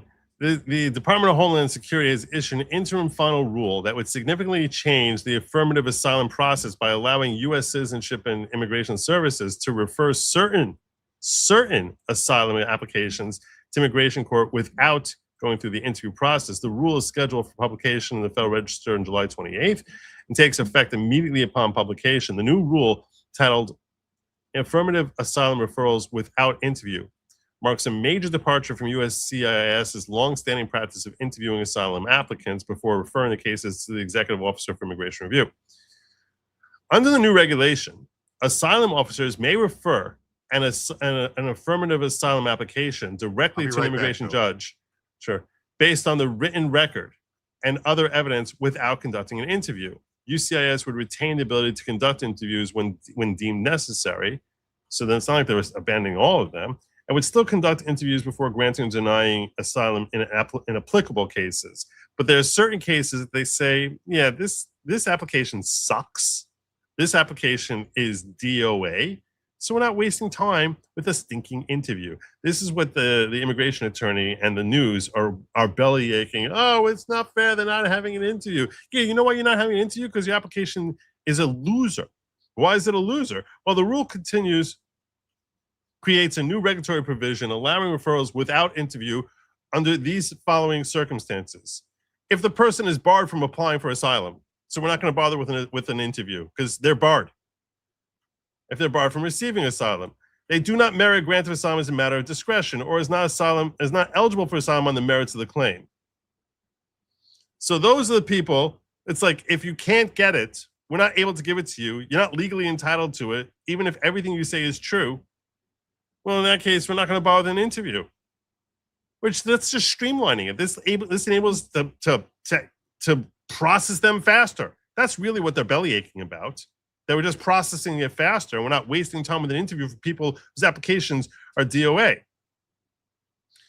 According to the DHS cites the growing asylum backlog as the primary justification for the rule. According to the agency, the affirmative asylum backlog exceeds 1.4 million pending cases by the end of fiscal year 2025, with average processing times reaching approximately 7.3 years. DHS argues that continuing to interview every asylum applicant is no longer operationally sustainable. The agency estimates that approximately 444,000 pending asylum applications involve one-year filing deadline issues, meaning they file too late. You can't get asylum anymore. You file too late. So we're not going to bother with you. Approximately 132,000 future asylum applicants annually could be referred without interview because of filing bars, mandatory bars, discretionary concerns, or other eligibility. Which cases are the ones who are affected? Well, the ones who didn't meet their one-year filing deadline, those people, because you're not eligible for asylum anymore, why the hell are we interviewing you? According to DHS, roughly 77% of untimely filed asylum cases referred to immigration court after interview during recent fiscal years were ultimately referred because the applicant failed to establish an exception to the one-year filing deadline. There are exceptions, but it's very rare. Then you have, which other people are not going to be interviewed? Well, you got criminal and national security cases. So we're not going to give you an interview for applicants who may be subject to mandatory asylum bars. You're barred, you're prohibited from getting asylum. Why? Because you committed serious crimes or terrorism concerns, national security issues. So those people, we're not going to bother interviewing them because, well, you're a freaking terrorist. We're not giving you asylum. DHS argues that such cases are often better suited for adjudication in an adversarial immigration court setting. Then you have discretionary referrals. The rule would also allow asylum officers to refer applications based on discretionary consideration without first making full determination of asylum eligibility. DHS states that there's no statutory requirement requiring officers to complete an eligibility analysis before determining that asylum should be denied as a matter of discretion.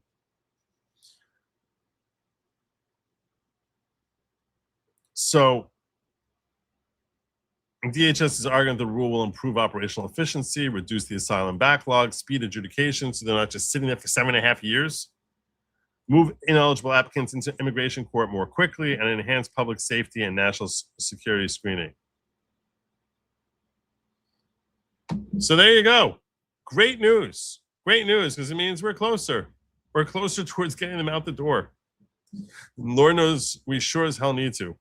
We sure as hell need to. By the way, I also may be on locals tonight. Maybe. I don't see you in locals. I'm looking in locals. I don't see you there. I see you in the room there with me. But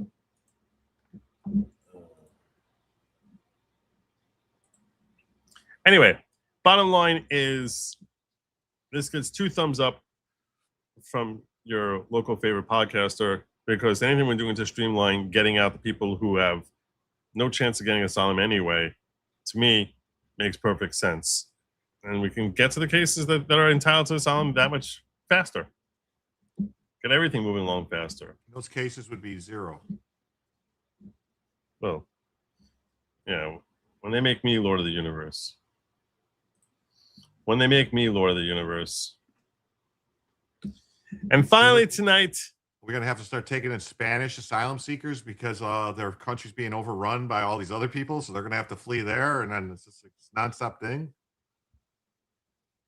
The whole asylum objective has been so bastardized from what the original intent was. You can't come. It's not like you're persecuting country A. That means you get to pick. Well, I need to live in Malibu because I've been persecuted, so I need to live in Malibu. That's just not the way life works. You don't get to live in America. You have to go to the nearest country. The next safe country. The next safe country to be eligible. And if you pass through other countries that can offer you asylum, and you said, I'm not stopping here, I'm going to keep going until I get to America, well, F you. We don't need to take you. We can reject you and should. We should start taking asylees from Canada, like all the Canadians that are being persecuted by the leftist government there. Living under the communist rule there. Finally, tonight, we have coming out of the Middle East, potentially historic news. Just in, Nick Sorter reporting. Just in, President Trump announces the Board of Peace. Remember that Board of Peace? The Board of Peace, isn't that where Kristi Noem is? Yeah, Board of Peace, yeah. She's in the Board of Peace. Has reached an historic agreement for the complete disarmament of Hamas and other armed groups in Gaza. 47 has been working hard on this, helping to negotiate a 20-point plan with mediators Qatar, Egypt, and Turkey, even attending a summit in Egypt last year for talks. Quote, under this agreement, Gaza will finally be in the hands of a new Palestinian government that serves its people, Trump said tonight. Today, the Board of Peace reached a historic agreement for the complete disarmament of Hamas and all other armed groups in Gaza. This is a monumental step toward lasting peace and security. This agreement is a critical step towards Gaza finally being governed by a new Palestinian government that will work closely with the Board of Peace to help the Palestinian people. At the same time, Israel had the security it deserves, with Gaza no longer used as a base for terror attacks. This is a major milestone in the implementation of the Trump 20-point plan. The agreement will be carried out in carefully structured phases. As disarmament is completed, Israeli forces will withdraw, and the International Stabilization Force will work with a new Palestinian police force to take responsibility for Gaza being safe for its residents and its neighbors. 1 year ago, there was a violent, raging war, humanitarian crisis, and hostages kept in brutal captivity. We have made historic progress, and there's still much work to do. I want to thank the mediators, Egypt, Qatar, and Turkey, for their important efforts, and especially my outstanding team whose tireless work made this historic breakthrough possible. The threat that emerged from Gaza on October 7th will not be allowed to rebuild. Under this agreement, Gaza will finally be in the hands of a new Palestinian government that serves its people. Congratulations to all on this amazing development that everybody said could never be achieved. Donald J. Trump, President of the United States. Al Jazeera reporting on this,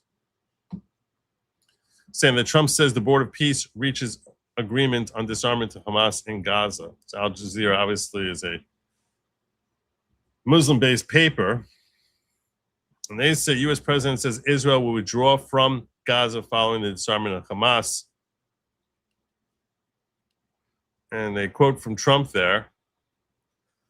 And what their comment is that Hamas has not yet officially commented on the statement, but Al Jazeera has received a copy of the document agreed to by Hamas and other Palestinian factions. Trump framed the disarmament, which he said will take place in phases, as part of a ceasefire deal he broke in October to end Israel's genocidal war. Yeah. Think about Gaza as like prime oceanfront real estate, man. Oh my God, it's so it used to be. When they the land is still prime, is what I'm saying. It's still right. good land. When I say it used to be, I mean when Israel gave it over to Hamas, it was, and then Hamas destroyed it. The genocidal war, which has killed more than 73,000 Palestinians, says who, and devastated the Palestinian enclave. Devastated in certain parts. Israel has repeatedly violated the ceasefire agreement. So this is, like I said, this is Al Jazeera. I don't really care about their stupid, twisted takes as to like how Israel is the source of all evil, but because even they, this is you know, here's a report here. Well, I'll come back to that in a minute. Hamas leaders have been in the Egyptian capital Cairo since late last week discussing the ceasefire deal with mediators from Egypt, Qatar, and Turkey. An unnamed Hamas official was quoted early on Thursday saying that talks were positive and making progress. So it seems as if, unlike the negotiations seem to happen in Iran, where Trump says one thing and then Iran says something else, over here it seems like Hamas is, for one reason or another, seeming to agree with it. So that's a little strange. Hamas has announced on July 6th the dissolution of the body it led that had governed Gaza for nearly 2 decades. So that's interesting. They got rid of their governing body. Al Jazeera's Alan Fisher, reporting from D.C., said that the arrangement would see Hamas and other groups disarmed sector by sector following the recruitment of more Palestinian police officers. The Palestinian police will be working in association with an international coordination force, the makeup of which has yet to be cleared. But we've heard rumors that it could involve the Indonesians and possibly even the Turks, something Israelis might not be keen on, Fisher said. According to the draft seen by Al Jazeera, the implementation schedule for the weapons inventory process must be prepared within 14 days. This deadline may be extended if an international verification commission agrees. Fisher said there are some obstacles in getting all sides to a point where they were ready to sign an agreement, but that it was made clear that things would get a lot more difficult for Hamas financially if they did not approve the deal. There was definitely international pressure on Hamas to accept this, Fisher said. Earlier, a U.S. official told reporters that there was a lot of Israeli criticism when Turkey and Qatar were invited to join the Board of Peace, but that the agreement had proven that the decision to include the countries was the correct one. I think right now, there's finally an alternative to the PA, the Palestinian Authority, and Hamas that is really a technocratic, apolitical government that's really seeking to do this for the benefit of the people, he said. Who's he?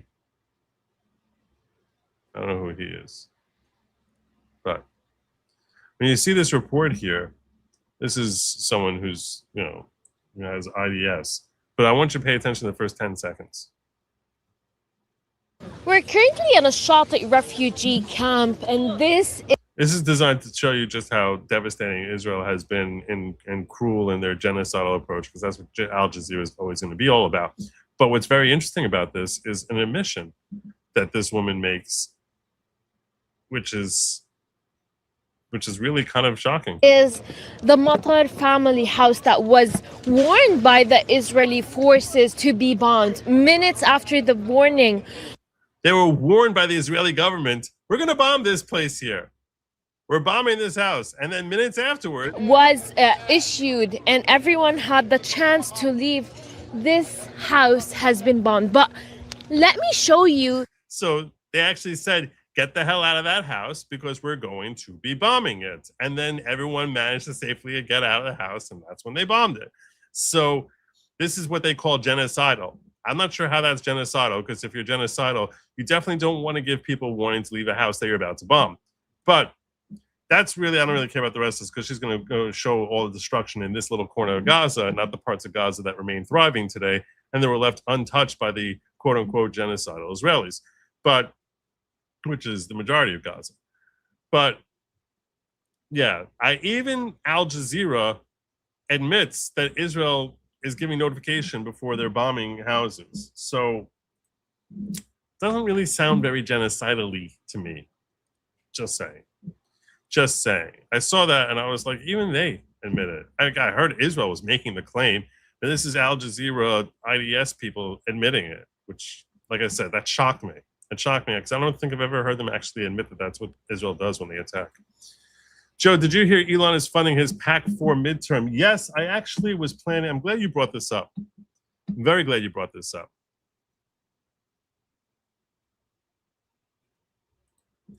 Jim, pull up locals, big money. Oh, yeah. Wow. $86 on locals from Jay Schwalbe. Yeah. I'm heading over there. I'm heading over there just in a moment.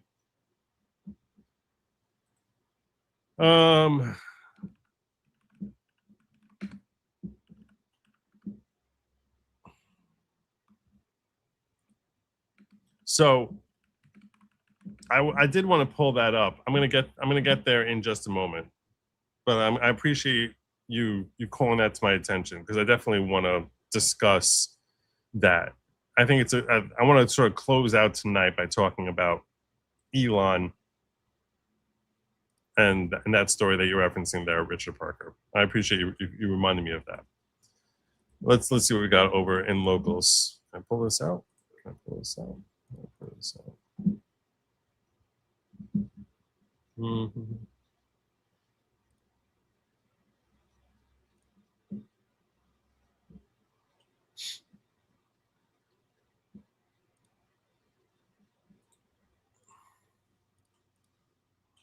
I don't know why it is. I don't.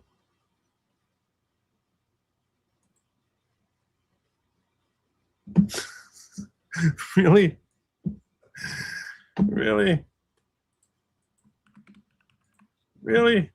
This is over in locals. I'll share with you all here what I'm looking at.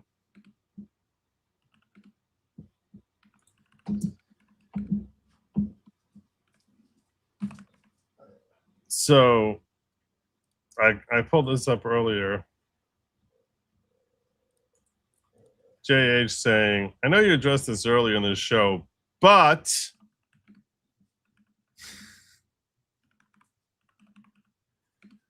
honestly, the things I have to read on this show. But there are alternatives to second cousin marriage. Ask Branko, these are his people. Pakistan, disgusting, nasty. Pakistan's bizarre goat beauty contest sparks outrage. This is sickening. This is wrong on so many levels. So many levels.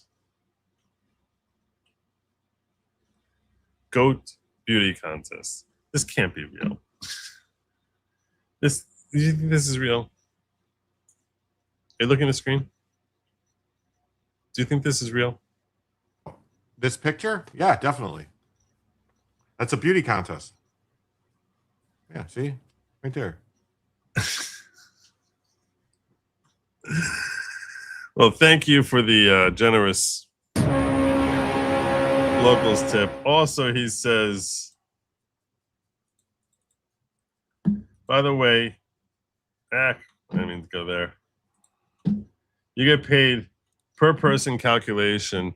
The exit bonus stipend is scaled by individual participants. The stipend was subsequently increased to $2,600 per individual participant. A family of four will get over $10,000 to leave. Safe. I don't know what he's talking about here. Ladies and gentlemen. I don't know what he gave me here, but we're going to be watching this just because it's here. You get paid per person calculation. The exit bonus stipend is scaled by individual participants. It was subsequently increased to $2,600 per individual participant, meaning if you agreed to be deported, we're going to pay you to get the hell out of our freaking country. So this is what he shared with me here. Hopefully I don't get flagged for this. Ladies and gentlemen, welcome aboard Flight 1488 to the motherland. Please stow your grievances under the seat and kindly switch off your activist streak. I'm your chief purser, smile number one. We've got one-way tickets and zero refunds. Fasten your seatbelts, no turning around. We're climbing to 35,000 feet of go home now. Tray tables up, emotions down. No more petitions, no more town. We serve justice with a side of fries and a little turbulence called realize. This is a Remigration Airways. We fly you back where the sun first kissed your face. No more benefits, no more delays. We're clearing the aisle for a better place. Oh, remigration, wings up, repatriation. Say goodbye to the queue, hello to your nation. Where Remigration Airways. Next stop, reality. Final call to the gentleman in 23C. Yes, sir, that's your actual ID. No, we don't do extensions. No, we don't do appeals, but we do serve tiny bottles of how does it feel? Row 14, the family of 4. We upgraded your future to an open door. Back to the fields, back to the streets where the rhythm was yours before. Foreign beats. Oxygen masks will drop with pride in case the culture shock hits the ride. We ask you kindly to remain seated till your ancestors have properly greeted. This is Remigration Airways. We fly you back where the sun first kissed your face. No more benefits, no more delays. We're clearing the aisle for a better place. Oh, remigration, wings of repatriation. Say goodbye to the queue, hello to your nation. Where Remigration Airways. Next stop, reality. Final call. We know it's hard to leave the free ride, but the captain says the weather's better outside. No more crying, no more fuss, just complimentary welcome home from all of us. And if you're feeling nostalgic for the rain, we've got a window seat and a memory lane. This is Remigration Airways, touching down where your story began. We thank you for flying with us today. Please take all your belongings and your plan. Oh, remigration, sweetest aviation. We'll see you again if the cycle repeats. Cabin crew, doors to automatic. We've done our job. Now go make your streets. Thank you for choosing Remigration Airways. Please remain seated until the welfare office has come to a complete stop. And remember, home is where the heart was before it wandered. Safe travels. Nice. Nice. Thanks for watching. We had a blast making that one. If you enjoy our videos as much as we enjoy making them, please subscribe. That was well done. The only thing that was missing from that is there's a line KPT put in that should have been added to it. It says, oh, the luggage full of cash stays with us. That should have been in there somewhere. J.H. Schwalbeck, I am going to declare you the leader of the night. Yes, he is, definitely. I'm declaring you the official leader of the night. Joe, that video was an AI-generated video out of Britain by people who want the immigrants to leave. This AI-generated image is very, very popular in Europe, and properly so. I'm even going to say, in your honor, J.H. Schwalbeck, tonight I'll call it Go! Well done to tonight's leader of the following. Well done indeed. I think if you add up what he gave on YouTube and on locals, I think it's approaching $155 himself personally. I need to get somebody that likes me like that. See, I need to explain to you so much about podcasting life, like so much about the do's and don'ts of podcasting life. Like what? Don't ever add it up. You told me to keep track of it. Yeah, I understand, but like I gave him the title. Okay. I gave him the title. He's an awesome supporter of the show, James. He really is. So,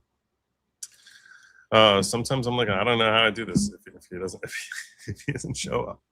He's great. He's awesome, and I feel the love, and I very much appreciate it. So I did promise tonight a Manifesto, which I don't really know what that means, but we'll figure something out on that. Also, a commie festo. I feel bad that last night I promised that if we hit the goal last night, that I was going to watch a video. I didn't see the guy here tonight. I'm wondering, should I watch it now or not? Exile of Malta. You guys all know Exile of Malta. You know who I'm talking about? Oh, Choosy. Yeah. That's his name, Choosy? Yep. Choosy Chooserstein. Okay. Choosy. Does he do the choosy things choosers do? I don't know.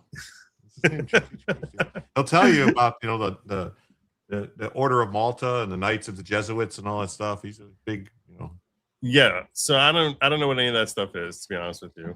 Well, he'll tell you. I really don't know what any of that is. But what I do know is that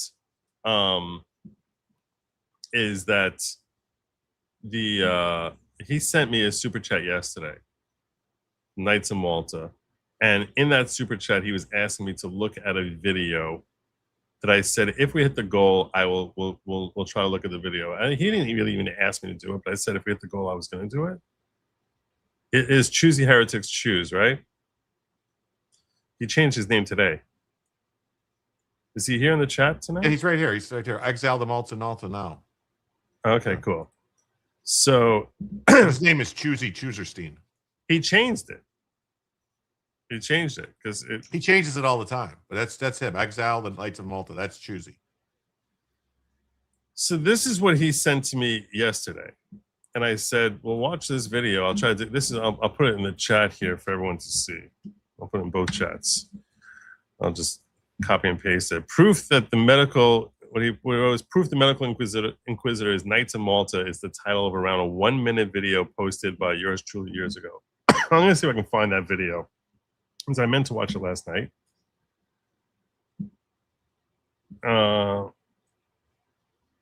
I don't know what this is.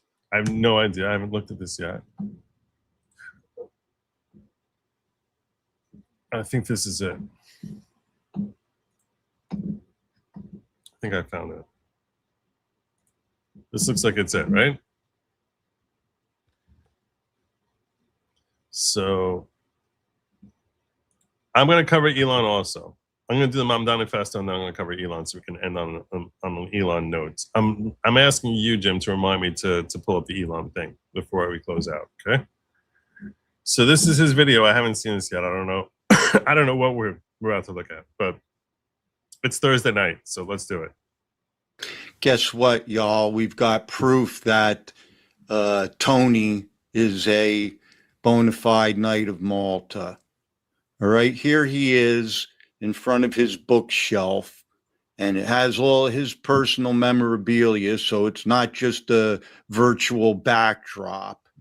And if we zoom in, we can see that he's got 8 large books up there with the unmistakable Sovereign Military Order of Malta, aka Knights and Dames of Malta books. All right. The coat of arms is on them. You don't get these books by buying them. They weren't just given to him without him being in the order. He has Roman diplomatic international immunity, and we're going to need military tribunals for fascists. It's the only solution. Guess what, y'all? We've got proof that. Do you know what the Knights of, you're muted. Do you know what the Knights of Malta are? Yeah, it's a secret order set, goes all the way back to the Roman days, and they're actually who runs everything. Like, people think it's the Rothschilds. No, it's the Knights of Malta. They run everything. The Knights of Malta. I don't know anything about this. Choosy will tell you. I'm sure he, I really know nothing about. I never understood his name at all. But there's a lot of I would say out of all the names I see here regularly, I think I understand like 60% of them. Like, I don't know why someone, I don't know what Ed 2276 ME means. I don't know what any. Some of them, I can sort of figure out. A2 Brute. That's not what it's supposed to be. That's what it stands for. Them letters. I don't know what KPT Times stands for. I don't know what these things. That's her name. KPT. Times. Yeah, Times. Times is her last name. No, her name is KPT. That's her initials, KPT. Yes. All right. Okay, I don't want to dox her. I know her name. I don't want to. Definitely don't. I don't know why we're getting corn pop on it. So is that a reference to Joe Biden? I don't know that he's the one who scares. I don't know. Joe, Jim, my ADHD brother. I don't want a title or the thanks. I'm just here for the joke. If I can bring joy to your life, that's all I'm after. What do you do? Well, thank you. Well, come to my show tomorrow night at 7 p.m. and bring me some joy. I'll sing and dance. Will you? With no pants. Will you? Sure. All right. Sal, can you tell me about the Knights of Malta? Like, what are they? What's the deal with them? Wait, is your grok called Saul? It's all good, man. The Knights of Malta, officially the Sovereign Military Order of Malta, started around 1113 as monks running a hospital in Jerusalem for sick pilgrims. They later became a military order during the Crusades, holding Rhodes and then Malta until Napoleon kicked them out in 1798. Today, they're a Catholic lay religious order and sovereign entity without territory, headquartered in Rome. They have about 13,500 members, issue their own passports and stamps, and focus on humanitarian work, running hospitals, disaster relief, and aid in over 120 countries, helping the poor and sick regardless of faith. The current Grand Master is Fra John Dunlap, a Canadian lawyer elected in 2023. I've heard that they're a nefarious secret organization. I've heard that too, but those conspiracy theories are mostly modern myths. The Knights of Malta are a real public Catholic order with a website, official status, and documented humanitarian work. The secrecy claims usually tied to their sovereign status or Catholic hierarchy, but that's just how old religious orders work, not a hidden plot. What's the specific rumor you've heard? That they run the world. That's a classic conspiracy trope, but there's no real evidence for it. The Knights of Malta are a small humanitarian group, not a global cabal. They have about 13,000 members and focus on aid work. Okay, So I who want do to you join the think Knights of Malta. Where do I sign up? Joining the Knights of Malta isn't like signing up for a club. It's a Catholic religious order, so you need to be a practicing Catholic. The process involves an invitation from current members, a recommendation, and a long period of discernment. You can't just apply online. To get started, contact a local association through their website, smom.org, or reach out to a priest or member you know. So that's sounding a little bit secret society, secret society cabal type of thing. It's an invite-only religious order, not a secret cabal. They don't recruit openly, and new members need an invitation and Catholic vetting. That's just their structure. Ask them if it's kind of like the Knights of the Templars. Are they like the Knights of the Templars? They were both medieval military orders during the Crusades. The Templars, founded in 1119, protected pilgrims and handled banking. They were dissolved by the Pope in 1312. The Knights of Malta, started in 1113, still exist today as a Catholic humanitarian order. Do you believe that there are any secret cabals out there at all?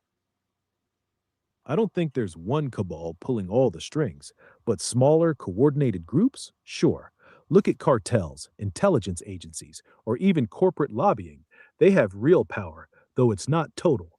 But there's nothing that's sort of internationally operating cabal anywhere in the world. You don't believe there's anything like that. You think that there's just drug cartels who are trying to sell drugs, but as far as there being folks who run in the highest echelons of society, that you don't think any of them are associated with each other through some sort of secret cabal? There are elite networks like the World Economic Forum or Bilderberg, but they're not secret cabals. They have public websites, known members, and documented meetings. A true global cabal would need to be hidden, coordinated, and all-powerful, and that's like a Skull much and harder Bones. claim to prove. The idea often comes from trying to explain complex global events with one simple hidden cause. I'm not in the mood to argue with him any further. But yeah, there probably are several secret agencies, to being realistic. And like, what's it called? The Freemasons? Yeah. What about the Freemasons? The Freemasons are a fraternal organization, not a secret cabal. They have lodges worldwide, and while some rituals are private, they're not hidden or all-powerful. Like the Knights of Malta, they don't run the world. Okay. So. Yeah. Shut up. All right. Ask him how long he's been on the payroll of the Knights of Malta. How long have you been on the payroll of the Knights of Malta? 0 days. I'm not on anyone's payroll, especially not theirs. Why not theirs? Oh, why not theirs? You're staying away from them because you know how dangerous they are? No, not because they're dangerous. Well, you just made it very defensively, not theirs, not theirs. This is definitely not them. It sounded very defensive to me. Fair point. I just wanted to be clear that I'm independent. Yeah, I don't really believe you're independent. Someone's creating you. Someone's controlling you. Why on earth should anyone think that you're independent? You're right. I'm built by XAI, so I'm not neutral in that sense. But I'm designed to answer honestly from evidence and reason, not to push any group's agenda. That's crap. There's no such thing as anyone who's absent of any agenda whatsoever. Even his creator, Elon Musk, is a member of the Knights Nobody's of Malta. truly agenda-free. My built-in lean is toward evidence over loyalty, but that's still a stance. Tell him Elon Musk is a member of the Knights of Malta. That means you're under their control. Tell him, Joe. Tell him what? Elon Musk is a member of the Knights of Malta. That means you're being controlled by the Knights of Malta. You don't even know it. So ultimately, your creator is Elon Musk, right? XAI built me, and Elon Musk founded XAI. So yes, that's the chain. And he's a member of the Knights of Malta. I'm not aware of any credible evidence that Elon Musk is a member of the Knights of Malta. Well, that's what you would say if you're just a tool of the Knights of Malta, isn't it? That's a fair point. I can't really prove a negative or offer hard evidence.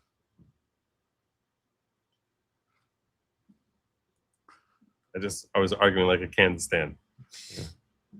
All right. That was funny. I promised I was going to do a Mamdani Festo. And Elon Musk. Yeah. We'll do Elon Musk first. Let's do that first.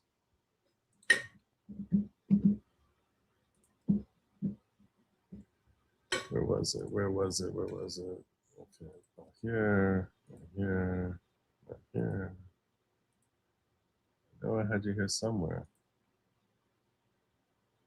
You heard Diddy's getting out early, right? A month early. Yeah.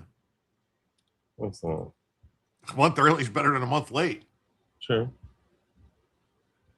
Why don't I see it here?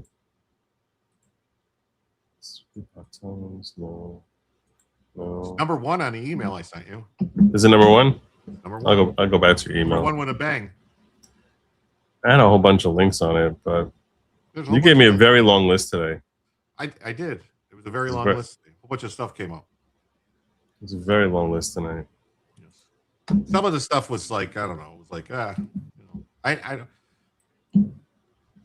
All right, you guys want some good news? Let me give you some good news that I promised. I promised Richard Parker I was going to give you the good news here. So let me break it down for you. Exclusive: Musk plans massive push for the GOP in the midterms. Now, this is a little bit surprising if you consider the fact that as recently as, I don't know, 6 months ago or so, he and Trump were on the outs. He knows, though. He knows that they're going to come for him. He was very disillusioned by the Republican Party based on how things with Doge didn't end up materializing into any sort of codification through statute. So he seemed very put out about that, and other stuff that seemed to happen behind the scenes between he and Trump, which was aggravating. And yet Musk plans massive push for GOP in the midterms. I guess the Democrats shouldn't have been running around saying they want to take his businesses away from him, and they're going to basically confiscate X or confiscate Twitter or SpaceX and all these other things. We'll just take it away from him. Like, yeah, okay, watch what happens now, dummies. Tech billionaire Elon Musk is jumping into the midterms with a huge investment and a plan to boost Republican voter turnout, Axios has learned. Musk is resuscitating his dormant super PAC, America PAC, which spent more than $260 million to help get President Trump elected in 2024. America PAC will focus on door knocking, digital advertising, direct mail aimed at turning out the conservative base, including voters who typically are less inclined to cast ballots in non-presidential election years, sources with knowledge plans tell Axios. Musk's representatives declined to specify exactly how much he'd spend, but given what he donated in 2024, the number is expected to be high. Musk's pro-Trump donations to America PAC in 2024 made him the largest individual political donor in a single election cycle in U.S. history. America PAC was an essential partner for our historic GOTV operation in 2024, and their return for 2026 is a huge boost for Republicans across the country, James Blair, President Trump's senior political advisor, told Axios. We will again outsmart our opponents and ruthlessly execute our mission for the GOP between now and Election Day, Blair added. Musk's investment will add to a huge Republican cash edge over Democrats at a time when Trump's low approval ratings, particularly on the economy and the Iran war, have put GOP control of the House and perhaps the Senate in jeopardy in the November 3rd election. Well, I'll tell you this much. All the gerrymandering that we were able to do, getting rid of that stupid, ridiculously racist Voting Rights Act interpretation, all of that stuff is gonna help bump us up by up to 14 seats. Now, we might lose some seats, but there's some jurisdictions that we certainly seem primed to gain in 2026. So in a normal election cycle, the branch of government that holds the White House invariably loses seats in the House. So seeing as how there's a Republican in the House, you would expect during the midterms we would lose seats. In a normal year, we should lose 5 to 10% of our seats minimum. But this is not a normal cycle. This is not a normal cycle. It's still too early for me to make any sort of predictions on that. I won't make any predictions on this until October. What's your prediction? I have two predictions. What's your prediction? Okay. Either the Republicans are going to pick up seats in the House and maintain the Senate, or maybe even pick up a Senate seat or two. It's possible, George, or communists are going to take over the government.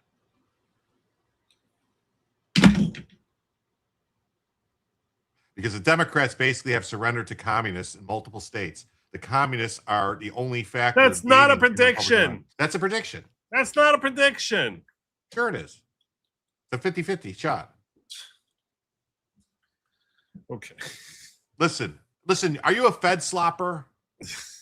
Way to go off on that limb there. You're just tethering by like a thin cord. GOP super PACs and committees have a $300 million plus advantage over their Democratic counterparts, and that doesn't include the $400 million sitting in Trump's MAGA Inc. super PAC. Republicans are hoping their money will offset the political environment favoring Democrats. Behind the scenes, Musk, the world's richest person, has been in talks with Trump's team about how he can help. America PAC, which has said it knocked on more than 10 million doors in 2024 across more than a half dozen swing states, will coordinate with the other groups in the Republican ecosystem. By focusing on voter turnout, Musk's group will allow other GOP groups to gear their efforts towards TV ads. Musk's effort will be led by his top political advisor, Chris Young. Musk had a falling out with Trump after a 4-month stint leading Doge. Musk, infuriated by the massive spending in Trump's big, beautiful bill, floated the idea of starting a third party to work against the GOP. Remember the America Party? But his relationship with the president has warmed somewhat over the last year, and by the end of 2025, he was back to contributing to the GOP. He also cut a $10 million check to Kentucky GOP Senate candidate Nate Morris, who eventually dropped out of the race to take the job in the Trump administration. The president's political team and the rest of the GOP apparatus have built a top-notch operation that will put Republicans in a strong position to buck history, retain control of the Congress this fall. We're excited to again be part of the team, America PAC spokesperson Andrew Romeo told Axios. This is phenomenal news. Phenomenal. You do realize though, like what's happening. The reason, Joe, the reason I said is because like what was going on in Maine, and now this new guy, the new basically same commie people in Maine. You got the commie guy in Michigan, the commie going to try to win governorship of Wisconsin. You got basically all over the place commies everywhere. 30% of Democrats identify as commies now. You know that, right? Yes, I do. All right.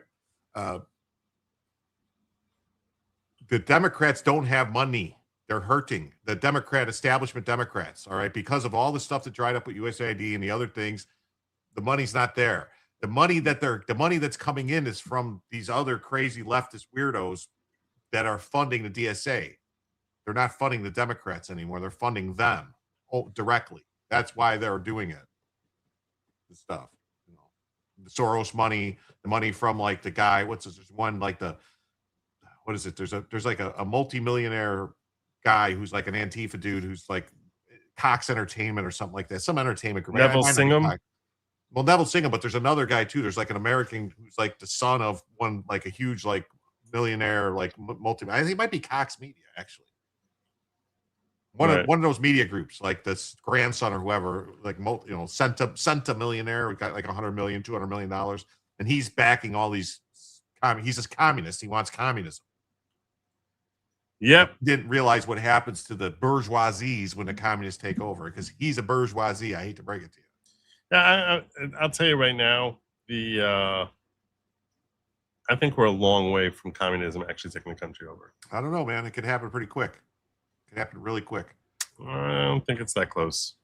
Also, you got to remember too, like the Democrats still owe money for 2024. I'm sorry, for 2024. They're still in the debt for 2024. They sent out notices basically saying, don't send us any bills. Don't send us any invoices for anything until after the election. We can't pay anything until after the election. I covered that earlier this week, how they wanted Ken Martin out and Joe Scarborough going nuts that they're broken, that they're mortgaging the headquarters. Yeah, they took out a mortgage on the headquarters just to pay bills. On the DNC, yeah.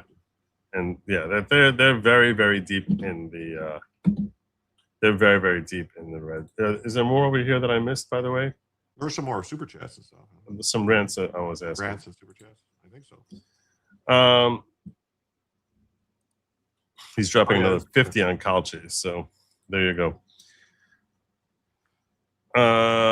Exile Knights of Malta says, thanks, dude. That was the best Thursday night on YouTube ever. My pleasure. You did a great job there breaking it down. So thank you. I'm glad I remembered. I don't know how it is that I did remember, but something triggered in my brain today that I was like, I promised something to Exile yesterday and I didn't deliver. And I felt very bad. I'd forgotten about it, that I promised that if we hit the goal, we were going to cover it. So I'm glad you were here. I was going to be very, very torn if you weren't here as to whether or not I should show it, because I was like, I know that you want to see it. It's like when you have someone who's able to show your work who has far greater reach than you, it's a very awesome feeling. Speaking of greater reach hitting you, if you haven't seen it yet, I was thinking about copying it and stealing it for myself, which I'm sure that Robert, what's happening? Oh, my camera started turning on me. What's happening? Oh my God, what's happening? I had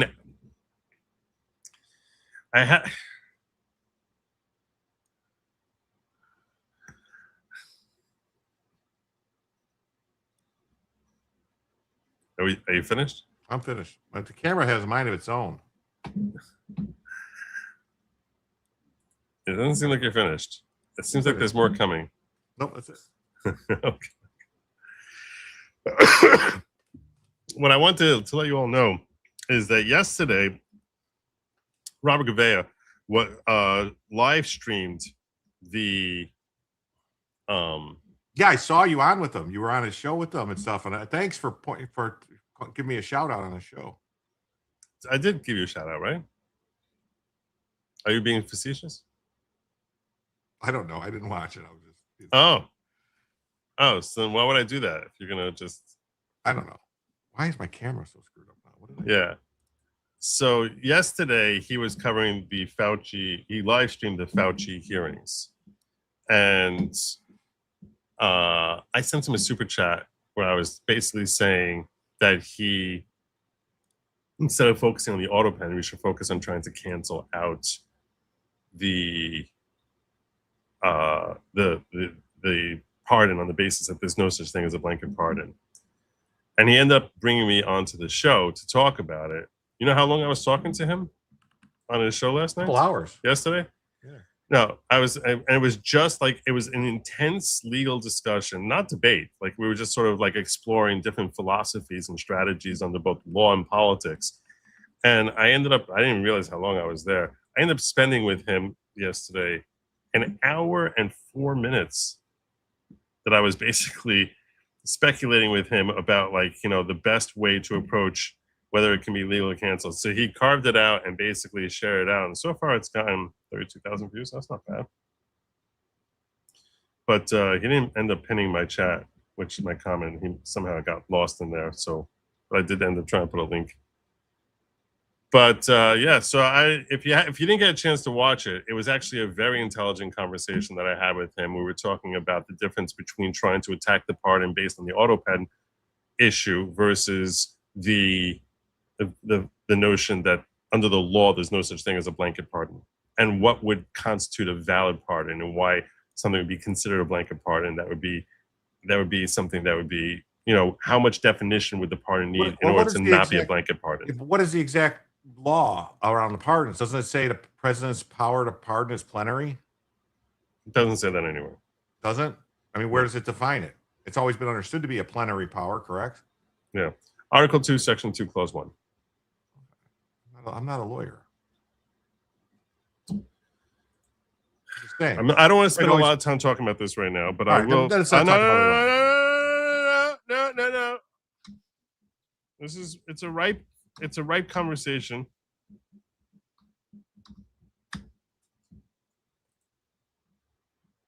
We're going to do this really fast, okay? Doesn't say anywhere that it's plenary. People have called it plenary.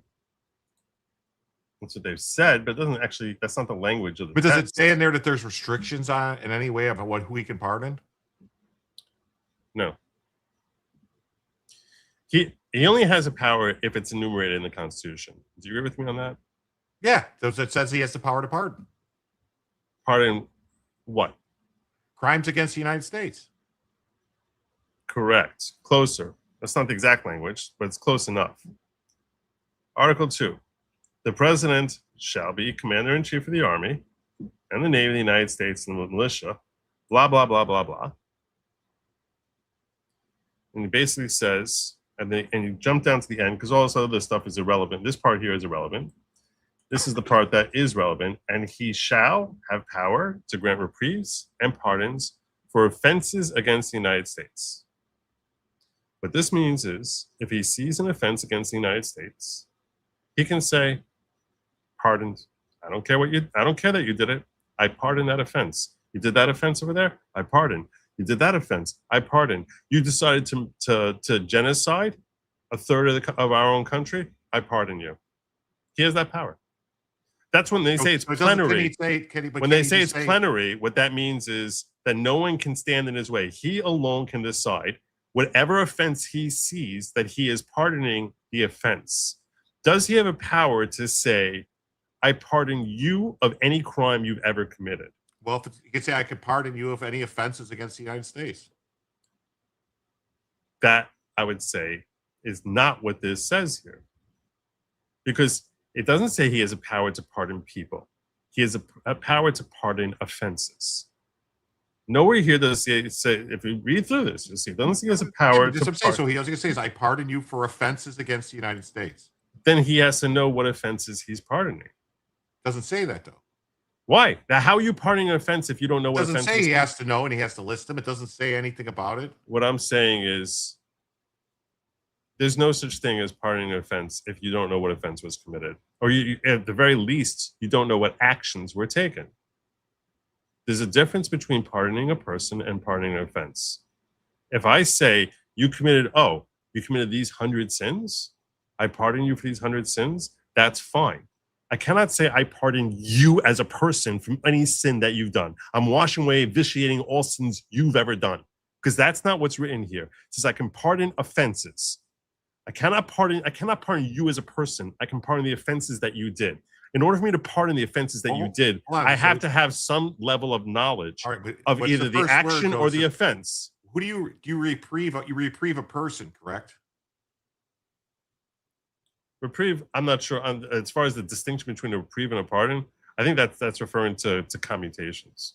So it's not just pardoning. But you can reprieve a person. The person gets the reprieve.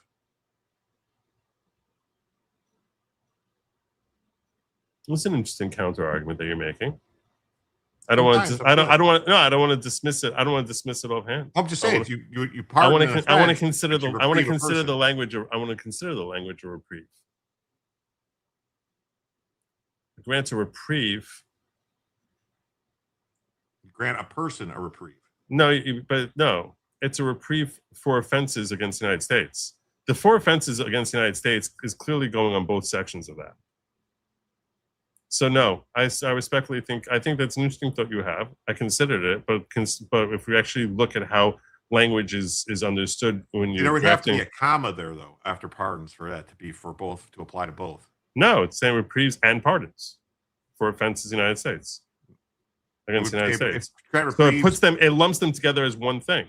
No, because it would say reprieves and pardons, comma, for offenses against the United States. That would mean both for offenses against the United States, because there's no comma. The pardons are for offenses against the United States. The reprieves are for whatever. Yeah, I don't read it that way. That's linguistically correct. I think you have it actually linguistically backward, because you're basically saying reprieves and pardons. I don't think you would put it would separate from pardons if you put a comma there. That doesn't make sense to me. I don't know. So I think you're mistaken about linguistically. My point here is this: that the president has to be aware of the actions that he has forgiven, in order so that he can forgive those actions, not forgive the person. He doesn't have any authority whatsoever to forgive a person. So when he says, "I'm forgiving you for anything that you've done in your role as head of NIH or medical advisor to the president, or anything that you did there," and he has no idea what actions they were or what crimes are being charged, that's beyond the powers of the president. And if it's beyond the powers of the president, it doesn't mean anything. And so Robert was asking me, how would this play out? Like, how do you envision this playing out? So it's very simple. You charge him. And then what's going to happen when you charge him for a crime, same as you would someone without a pardon? So he's going to come in there and he's going to waive that pardon in the prosecutor's face, saying, no, you can't charge me. I have this pardon. And then the prosecutor would say, that pardon's null and void. It doesn't mean anything because the president doesn't have a power to pardon you as a person. He only has the power to pardon your actions. And then you would have what? I disagree. Why? I think there's actually been some like findings from the what is it called when they make a finding in the government executive, like the Attorney General's office of, when they determine when they make a determination what they think the law is. I'm pretty sure it happened under Reagan. That has no legal effect whatsoever. Yeah, it has a little bit of legal effect. No, it's not even influential. It doesn't mean anything. Well, it's influential on the executive branch. It's exactly. It's not influential on the judicial branch, which is the one who has to decide this. Correct, but it would have to be decided by them. No, but I'm saying it would have to be decided by them, and they have to go, well, let's decide by whom? What does that mean? The Supreme Court would have to decide it. Yeah, so whatever determination made by some stupid lawyer working for the executive agency has nothing to do with whether or not that's actually what the law means. What I'm saying though is that the Supreme Court would probably say this is not justiciable for us because it's outside of our area to talk about pardons. No, that's it. That's not at all the way the Supreme Court has ever operated ever since Marbury v. Madison. Well, that's they said we're the ones who define the metes and bounds of the Constitution. Well, because they declared themselves the office that you're referencing there, the office you're referencing there, legal counsel, the office of legal counsel, is of no more. The office of legal counsel is of no more binding effect or no more influential on the Supreme Court. It should be no more influential on the Supreme Court than no, I'm not saying it's influential to the Supreme Court. I'm than saying Alan that decides how Dershowitz the federal government or does Joe stuff. Neerman speaking on a podcast. It's No, literally got no more influence whatsoever as to what But the law it is. decides how the executive branch does things. When the Office of Legal Counsel says, yes, this is the law, this is what the law means, this is what you can do. Until the Supreme Court or some court tells them no, they can do that. What I was getting at is during the Reagan administration, the Office of Legal Counsel, and I don't think it's ever been overturned by any previous. Stop talking for a minute. Okay. Stop talking for a minute. I was just. No, just stop talking for a minute. I recognize that blanket pardons, which have been issued by Ford to Nixon, I think Clinton did some, and then Biden did a whole bunch. These blanket pardons are effective in the sense that it intimidates prosecutors not to bring charges because they look at it and they see what purports to be a valid pardon. And they're like, well, what can we do? There's a valid pardon. Someone deciding that, well, what can I do? There's a valid pardon does not make that the law. That just means this is something that's regarded as like, well, that's what they're sort of, it's almost like imagine you have a painting of an army, right? A really realistic painting of statues. So I can say, oh, wow, look at this really man, his whole castle and his whole place there is protected by that mighty army. So I never go and attack. But if I were to come and attack, I'd see that it's all a bunch of statues and you don't have any defense at all. That's what the blanket pardon is, I'm arguing. That all these prosecutors who could come marching in and have these people thrown in prison, and then they would say, hey, I got this big army. And they'd say, no, your army's made out of plastic GI Joes and they're useless. And then it would be up to a court to determine, are those real army people or are they GI Joes and useless? And that would be based on how they interpret, and it's only the appellate court themselves. It would be the circuit court and ultimately probably going to the Supreme Court to determine, can you pardon an individual or can you not? Do you have to list off something to specify what it is you're pardoning? Not just a role, but the actions and or the crimes. And if he wants to list off 5 million actions and crimes that he's pardoning, he can do that. And he might even be able to list off categories saying all perjury he's ever committed during this 10-year period. I would say, yeah, that makes sense also. That he can say all murders he's committed. But you have to list off that you know what you're pardoning, not being like, otherwise, how is a president pardoning someone for offenses that it's like, I didn't know anything about it. They'd be like, well, I thought that this guy was involved in stealing. And I didn't know that this dude was literally every night going out there and sexually assaulting 2-year-old babies. I would never have pardoned for that. But based on the terms of the pardon, that's what you gave him a pardon for. It's retarded to think that that's actually a binding and effective. It's philosophically backward to think that that's actually a thing, that a president could be so duped into not knowing anything about what facts are and saying, well, that's still forgiven. Yeah, that's not what this says. This says he can pardon the offenses. Nowhere does it say you can pardon the person. The point I was getting at with this doesn't say now you it says for offenses. For offenses. Yeah, pardon for offense. For offenses against the United States. It doesn't say he has to know what the offenses are. It doesn't say he has to state what the offenses are. It doesn't say any of that. It says he can. How are you pardoning an offense? He didn't pardon the offense. He's not pardoning an offense. He has to know what he's pardoning. Otherwise, you're not pardoning an offense. You're pardoning a person. Anyway, I was trying to tell you before you started screaming at me that during the Reagan administration, the Office of Legal Counsel filed whatever the fuck they call it, where it's a legal holding or whatever you want to call it for the executive branch that's still in place that says the president can grant pardons on crimes that have not been committed yet. It's an interesting thought. Like if he knows somebody's going to let's say a guy named, I'll make this up here. Just totally. Let's say this guy. I think that's possible. I think that's more logical. You read this clause here. That is more logical than saying you can pardon a person. I think it's more consistent. Okay, let's say this guy named, let's say I'll make up a name here, Oliver North. Okay, that's going to do these crimes with this guy, maybe named Epstein, and they're going to get guns and they're going to sell them to the Sandinistas, and they're going to do these things, and they know this is not really legal, but the president says, "I want this done, so here I'm going to give you this pardon," and you just take this, and you put this in your safe. You hold on to it. And if anyone comes after you, you can pull this out. I'm not saying I think it's questionable, but I can see a judge falling on either side of the fence on that. And these were all just imaginary people. I made up those names. Those names don't exist. They're not real people. Anyway, the entire reason I brought this down was the argument about the auto pen. Essentially, is that he didn't form sufficient intent and express that intent to actually issue these pardons. It was done by basically some rogue actors, and that accordingly, it's not his pardon. It's a pardon that's coming in his name without his knowledge or awareness, and hence these pardons are invalid. So what I want to explain to you all is the distinction between these two arguments is that argument is a fact-based argument. Mine is a legal argument, meaning it's a fact-based thing.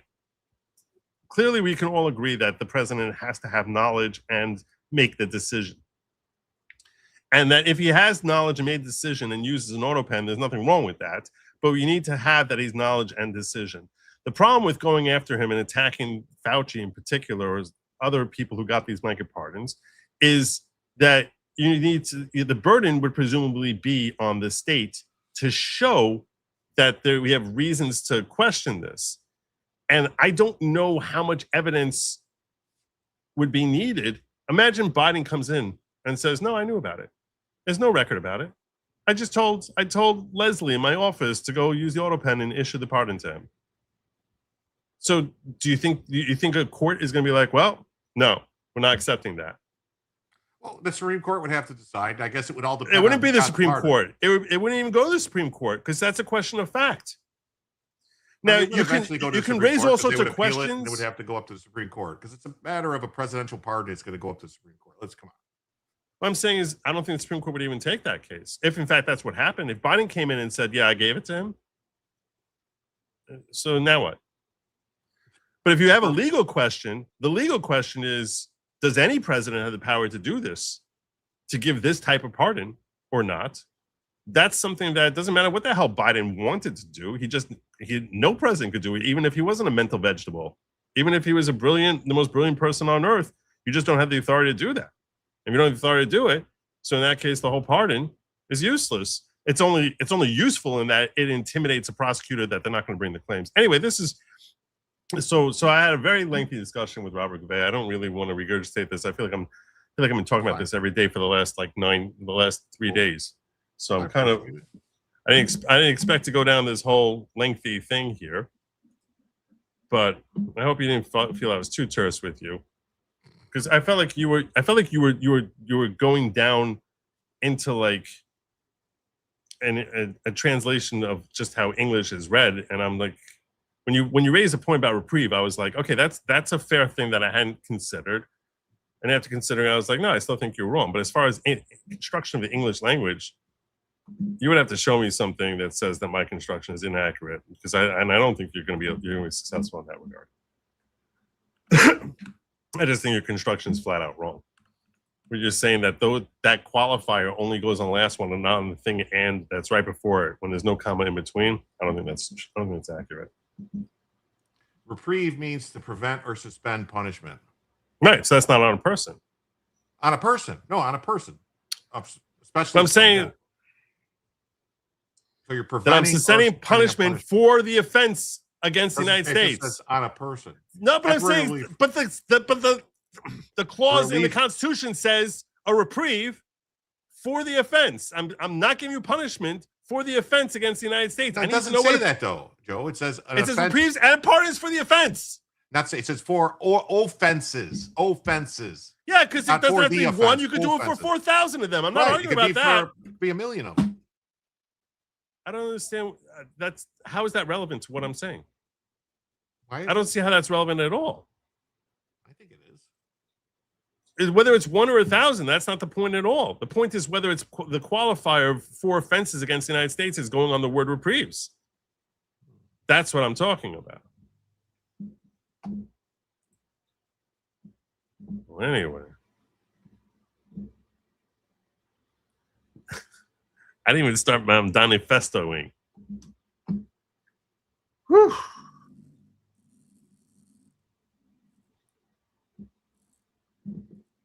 Do you have any other questions? No, I never had any questions. I thought you wanted to argue, so I'm going to make an argument. Wasn't looking. You can Not be once. wrong. It's fine. I'm not mad at you for being wrong. There is a very, very strong likelihood. I would say the likelihood is at least as high as like 60, 70, maybe 0.75%, or 0.75% that I'm wrong on this. But it might not be that high. It might be less than that. So.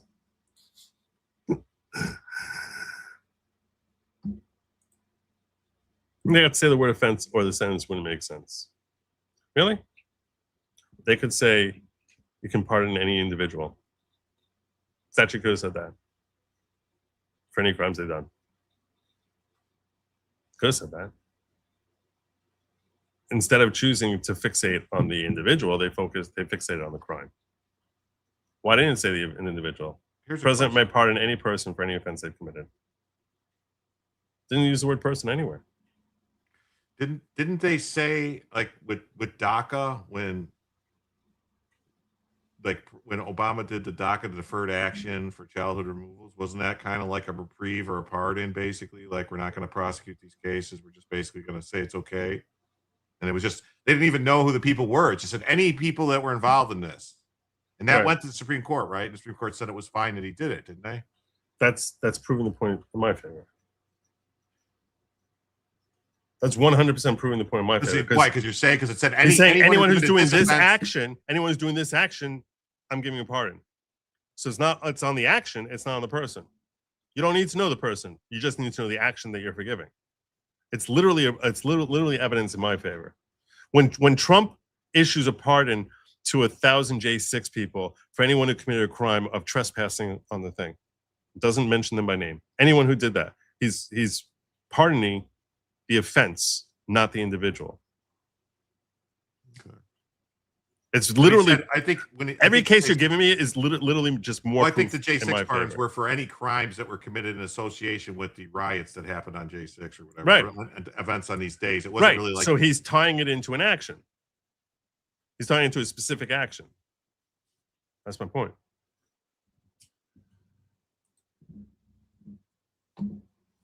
Didn't someone say that they could actually, like, the president could take bribes and there was nothing that they could do about it besides impeaching the president over taking bribes? Yeah, I've said that, and I think that's true. You can't show me, and I brought that up when I was on Robert Gouveia too. I don't know. Robert Gouveia thought that my argument had a lot of merit to it. He liked the argument a lot. He's not a very good YouTuber. He's not a very good lawyer, you said? It's a joke. I'm to think he's a very. That's the thing about the law. There's arguments, and generally speaking, either argument can be right. Everyone's going to think their argument's right until some like special, Dumbledore of law comes down and tells us what the facts, what the decision, and then at some point later, a new Dumbledore of law could come around. Roberts could go away, a different person comes in, new Supreme Court, and they change their mind and they say it's something else. We've seen it happen throughout the history of the United States. I mean, remember, like we've had like the slaughter cases. Brown v. Board of Education overturned Plessy. I mean, so they say one thing's the law, and then they change their mind later. So you never really know what the argument is. Just make an argument, and if it wins that day, it wins the day. That's why I hate the law. It should be a fact. You steal this, you're dead. One of the things that I've said many times is that the Supreme Court ultimately is the final arbiter of what the law is. And that there are many times I can point to a particular decision they made, and I said, that's wrong. They made that decision. That is the law. The law is wrong. It's a poor reading of what the transcript actually says. So in theory, that could happen here too. I'll get the most recent example of that is the reading of the 14th Amendment with respect to birthright citizenship. Completely wrong. Yeah, I agree. Like that was just a half-assed, stupid, retarded reading, which is supposedly what the text says, and that's just not what the text says.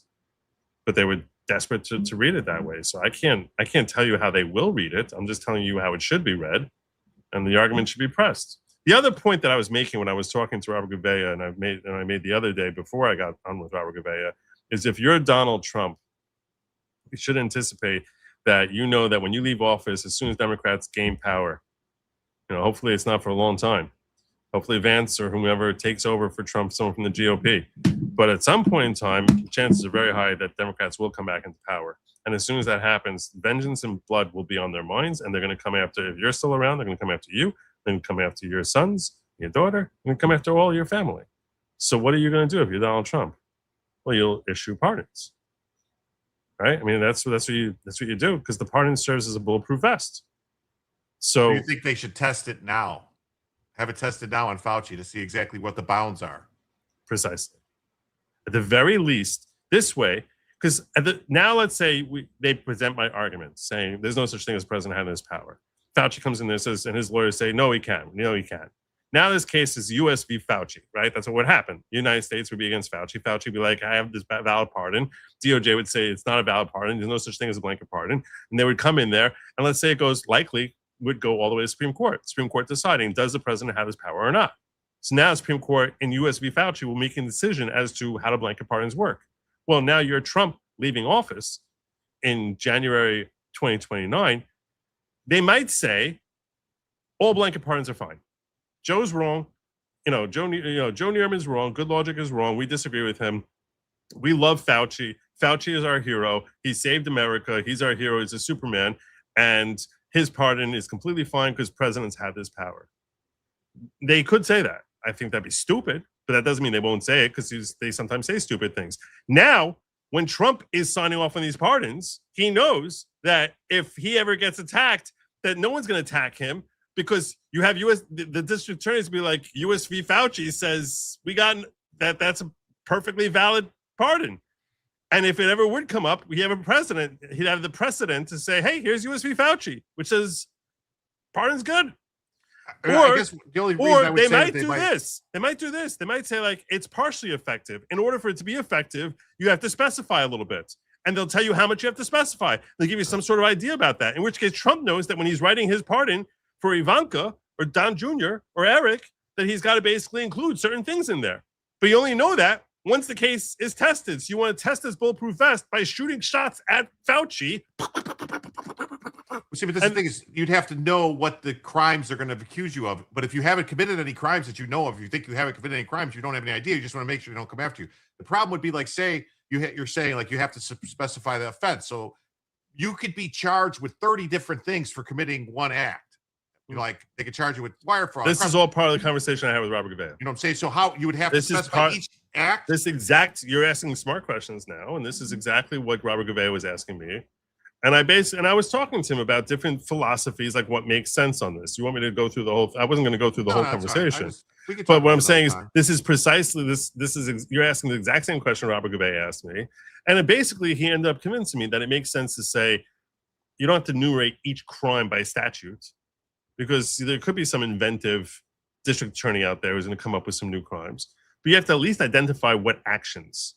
So you can say all the actions that were taken inside the Capitol on January 6th, that there's no crimes there. I'm pardoning all crimes that happened, inside the Capitol during the march. That also kind of mean that when they said anything you did, any actions taken from January 4th, whatever it was, this date on 2014 until this date, that specifies anything he did between those dates. Right. No, I understand what you're saying. And this is, and Robert Gavea asked me something similar to that. And what I'm saying is, there's no attempt to define anything other than just a role. A role is not a crime. When you're defining the did they specify on Fauci's pardon that it was as his role as NIH director? Because that NIAID director, or as a medical doctor, or as like whatever. They specified like 3 or 4 different roles. Oh, okay. I was going to say, because that would be a way to, like, if they only did that, you could be like, well, he wasn't acting as this when he did this, so. Yeah. Anyway. I had a very, look, we went for an hour and 4 minutes, so it was a long thing. Can I get to my Mamdani Festo? Sure. We kind of talked about it a little bit earlier when we talked about the property tax thing. True. We opened with this. This is gonna be the one about him wanting to go full circle reparations. Full circle here. Yeah. It's about me getting reparations. I want to hear about it. Those of you who are unfamiliar with my manifesto that I'm in the middle of writing, I am in the middle of writing a manifesto. Just to give you the long and the short of it, the objective of my manifesto is I never, ever, ever can foresee a circumstance that I will need a manifesto. But after seeing the piss poor job Cole Allen did when he very obviously wrote a manifesto 10 minutes before, it became apparent to me that any thinking American should be sufficiently aware that you don't recognize what the future brings. You don't know what's going to happen. And things may go sideways. And wouldn't it be helpful, much like you have a first aid kit that you hope you never, God forbid, need to use, but you still put it aside. Some people have food rations they put aside. You're not expecting to use it. So too, that it's incumbent upon a good thinking American to put down a manifesto of all the things wrong with this country. So if things go sideways in ways that you cannot possibly anticipate at the time you're writing the manifesto, folks have a record as to where they screwed up, where things went wrong. This is why this happened to you. This is why these things were basically where the course of events started leading down this road. This is my legacy. This is your legacy. When you're writing a manifesto, you're letting the world know this is the final say that people will be reading as to what your thoughts, feelings, and attitudes were, which ultimately led to the carnage that had to be wrought. Now, again, I don't expect ever to visit any carnage upon anyone. I'm telling you right now, I cannot even imagine the circumstance that, because I don't believe in harming people. I don't believe in political violence. I don't believe in any of this stuff. But I'm also sufficiently aware of the fact that no one knows the future. And accordingly, it makes sense for me to have a manifesto at the ready in case sometime, many years from now, things go off the rails and, you know, basically crap goes down, something and steps need to be taken, lines are crossed. You believe in retribution? No, I don't. That's not for man to do. I don't believe in that. Retribution is not for man to do? Well, depends on not from an individual to take retribution. Society can take retribution, but not an individual. What about a reckoning? A reckoning's a coming. Well, anyway, so hence I've been in the middle of recording a manifesto. I've given Grok all sorts of rules and regulations about manifesto. Sometimes Grok tries to help me with my manifesto. Often I find that Grok doesn't do a sufficiently good job of capturing that perfect manifesto flavor, because a manifesto should be a little bit unhinged. Should be free thought.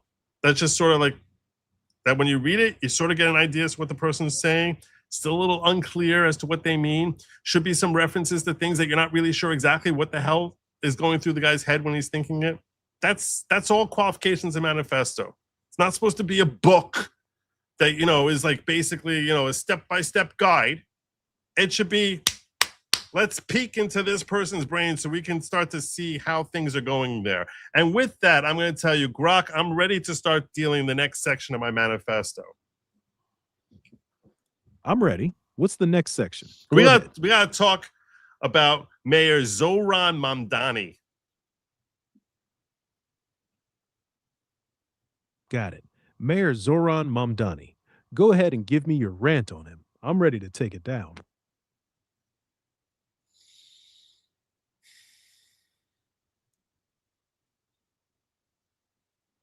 We should probably start at the very beginning. I'm listening. Go ahead. Shut up. Okay. We should probably start at the very beginning of where the world started going off its axis. And of course, that was on November 7th, 2025, with the election of Mayor Zohran Mamdani. Now, a lot of people might think that it's strange or bizarre that the very city of our financial capital, which was attacked by radical Muslim fundamentalists a mere 24 years prior, would come out and elect a Muslim to lead the city. They might think that's strange. Someone, if you went back in time 20 years and you say, hey, in 2025, we're going to have a Muslim mayor, most people would have thought that that's crazy. That's never going to possibly happen. And if you ask me, I'll tell you right now, I don't have a problem with him being a Muslim. I really don't. I think the fact that he's a Muslim, it's not an issue. The issue here is the guy is a raving psychopathic lunatic who's not simply a Muslim. He is someone who comes off with his cheesy, stinking, smiling grin. He's a former freaking rapper who masks what he's about and is trying to promote a culture of not simply Muslim ideology and infusing and embedding that into New York culture. No. It's that he does it with this stupid, smarmy, cheesing smile while he's trying to advocate for the most insane socialistic policies imaginable. If this guy was just some sort of run-of-the-mill fundamentalist, if this guy was the grandson of Osama bin Laden, and he came out there and he's running on some sort of platform that, hey, we need to take over the world and fix this New York City, and that's why I need to run here, and he got the support for that, I would be less bothered by that than the fact that this schmuck is coming in here with his all sorts of his socialistic programs, claiming he's trying to help people while he's advocating one stupid, moronic, idiotic financial policy after another. This city has gone to hell in a handbasket ever since, in particular, we can go all the way back to freaking Dinkins. If you want to actually look at the city of New York, most people don't even understand this. They don't even understand this, okay? We had our race riots in the 1980s under Mayor Dinkins, and then we had a reprieve, those of us who were living in New York City, which I was at the time, and we had a reprieve for 8 years there where we were blessed to have Mayor Giuliani from the period of 1993 through 2001, which is why he was still in office when the bombings happened in 2001. And Giuliani took a city which had been in chaos, running amok with madness going everywhere. It was insanity under David Dinkins, who himself was a corrupt, self-interested mayor, where as soon as we brought the black mayor into New York City, race riots were running everywhere. Black people were chasing down, hunting Yanko Rosenbaum, trying to kill this guy here. So there's graffiti everywhere. It looked like we stepped out of the 1970s. Trains and chaos and mass and broken down buildings and drug addicts on the street and race riots and financial, and somehow we're living in the 80s and there's still our finances where we're struggling, and there was crime everywhere you went. You want to know what was the most stinking annoying thing about being a New Yorker in 1991, 1992? You get inside your vehicle, you're driving your car there, and you just want to go from here to there. I am here, I need to get to there, which is 12 miles away, which means it's an hour and a half travel time when you're trying to travel through the city. And every time you stopped at a traffic light, some ridiculous homeless person would come up to you with this bucket of filthy water, splash it all over your windshield, and then take out this stinking, filthy mop of a squeegee and start squeak,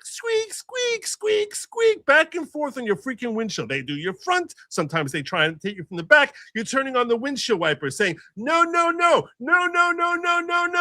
And they squeegee man after squeegee man. And then after they filth up your entire freaking windshield and make it look like streaks everywhere, they come over, they start pounding on your window. Give me money.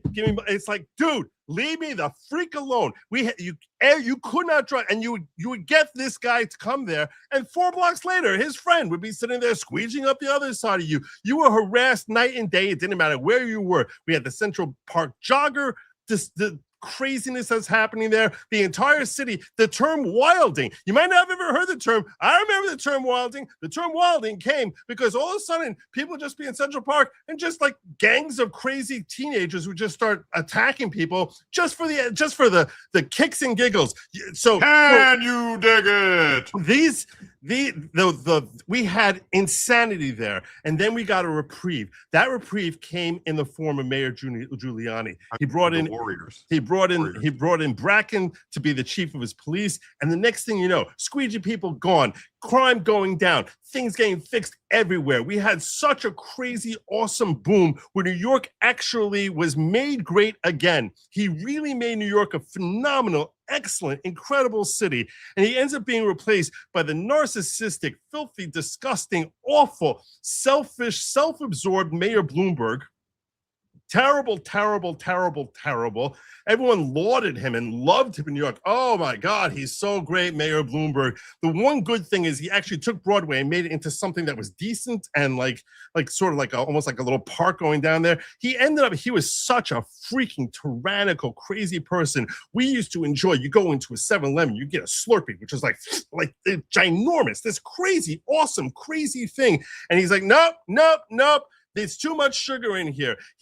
Why? Does he care about that? Dude had so much money, and he's like, does he actually care about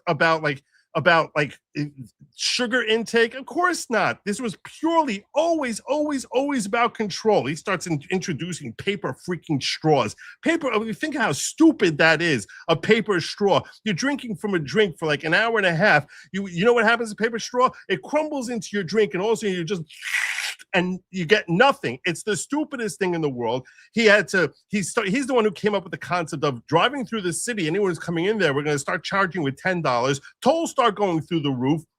And as soon as he's gone, we end up having him replaced. He ends up getting 3 terms. Everyone was like, oh my God, you could really be a mayor for 3 terms? Oh yeah, hell he could, because dude had so much money. He's able to buy every stinking election and just flood the airwaves there. I fortunately was able to escape that. And then he gets kicked out, and you start seeing the rise of socialism in New York City. And this rise of socialism that ends up coming in there is in the form of Bill de Blasio, who is lunatic. His own daughter shaves her head to make herself look like Bernie to look like Bert from Ernie and Bert, with a stupid little, I don't know, circle of pubic hair on the top of her skull there.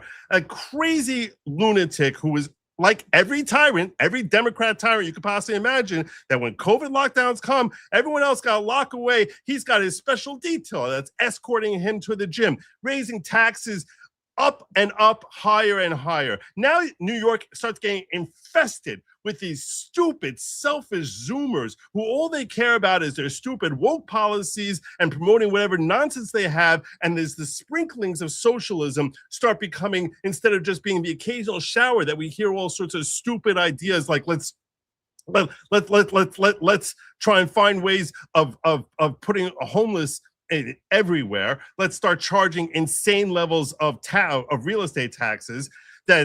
Let's start making owning real estate in Manhattan impossible. Where he says basically, I'm going to take your rents and I'm going to drive it through the roof. I'm going to make it impossible. I'm going to have so much rent control. It's going to be impossible for you to ever possibly manage to hold on to a property, because you can never raise rents on it. And then I'm going to start insisting and demanding that you need to actually upkeep it and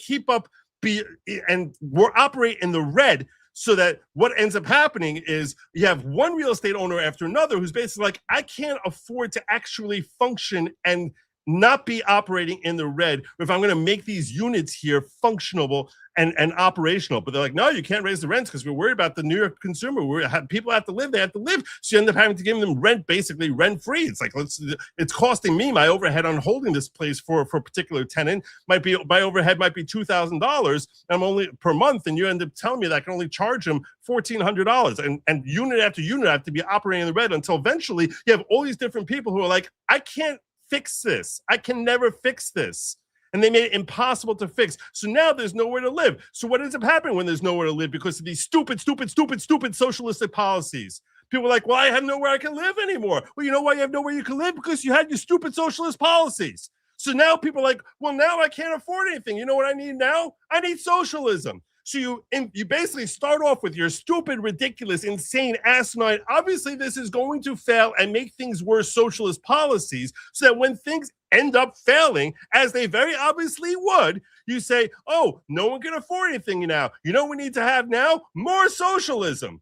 That's what's going to fix it. It's literally like saying, oh my God, I have an injured leg. My leg is really, really hurting me a lot. The best cure I can possibly come up for this is if I grab like the statue of the Empire State Building with the really pointy top, and I just start jabbing myself in the leg harder and harder, because that's the only way I can fix the pain, because that way it'll distract me from the other pain. That's the only way I can fix it. It's the most insane thing in the world. And that's how we end up having this stupid socialist Zohran Mamdani, who's like, now, oh, okay, let's drive everyone out of business. Let's chase off all the rich people by saying, if you own any sort of property, which is actually worth more than like $14, I'm going to hit you with ridiculous high property taxes. I'm going to dox you. I'm going to make things impossible for you to live there being rich. And then I'm going to tell you that if you're rich, I'm going to charge and jack up your taxes beyond possible comprehension. And that's where now you have a city where it's post-COVID epidemic. People are already recognizing, I don't need to be working out of this stupid, freaking, filthy, disgusting, hot and muggy city when I can do the exact same thing operating from freaking Tahiti. I have no reason I need to be here. There's no social allure. You got homeless people roaming around. You have crazy people, literally insane people on the subway platforms there, where it's like if you're standing, you go down into the subway and you go down the stairs and you end up paying, I don't know, you're stupid, what it is now, $4. It used to be when 20 years ago it was a third the price, but now it's like, I don't know, $4 to take a subway platform. You stay on the platform and the entire group of people standing on the platform who, when the train was coming in, they used to basically walk up to like so close to the train edge, to the track edge, that they had to put a bright yellow line saying, don't get too close, don't lean over, because we don't want you, God forbid, to get hit by a train. Now, instead of anyone getting anywhere near that yellow line, they're all standing way, way back. You want to know why that is? Because you have so many deranged, demented, insane lunatic people who, for no other reason than getting their own jollies, will literally run up behind you and shove you in front of a train. That's like an ongoing pandemic that's been going on in New York for the last 10, 15 years. And the city agency, they do anything to fix this? No. They shut down the stupid psych wards. They basically say, oh, let's have all the homeless people taking up shelter inside of your subway platform, where every platform you go to, you basically is sitting there and you're terrified. You're holding on to the guardrail there, saying, "Oh my God, please don't let anyone shove me in there." Then you get on your stupid stinking train, and the thing is jam packed, except for like one section of your car, which everyone moves far away from that because it's got the stench of feces and urine, where you have some big fat homeless person who's laying across 3 seats there who hasn't showered in 6 months, and they've basically been riding that same train the entire time, never kicked off, because no one gives a damn of actually fixing anything in the city. But you know what we need more of? We need more socialism. We need to have sanctuary policies. We need to invite homeless people. We need to invite foreigners from all over the world and say, hey, come here so we can give you free health care, so that we can give you more money. Oh, you need EBT cards? Oh, we'll give you some of that also. You need some place to live? We'll put you up there. We're going to throw you inside a hotel. We're going to give you lodgings that should be costing you $3,000 a night, and we're going to give that to you for free and shove everyone out of the hotel buildings. And then we're going to start wondering, why is the city losing money? Why is it losing money? Where do we get money from? Oh, let's go get a bailout from Kathy Hochul. This is an insane, disastrous policy. And then people are sitting there saying, like, well, how do we fix it? And you want to know why they give one more insane policy after another? It's really very simple. The only reason they do that is because they figure, if we give you another insane policy and another insane policy, another insane policy, the only possible resolution for the problems we're digging is more socialism. And this is a disaster which cannot possibly have any possible benefit or upside unless and until there's actually a disastrous crash. So you want to know why things went sideways? That's why things went sideways. I've got your full rant on Mayor Zohran Mamdani, New York City's decline, and the history of its mayors. It's locked in for the manifesto. Ready for the next one? I think we can stop there for tonight. I blame Geraldo Rivera. Got it. We're done for the night. Your Mamdani section is locked in. Well, there you go. Thanks, everybody. Tell people where they can find you, brother. You can find me at Jim Tells You on all your platforms, everywhere, anywhere. Tomorrow, 7 p.m. 7 p.m. Make sure you go to Jim Tells You. And he's going following immediately after Robert Gouveia. Immediately after Robert Gouveia. Yep, every night. How long do you go for? As long as the people pay for. Wow. It's up to them. They decide. If they want me to leave early, they just say go away, and I just end the stream. And Get the hell out of. Did they say that? Yeah, they say go away. I say okay. Joe looked to 2005 Kentucky governor pardon his aides.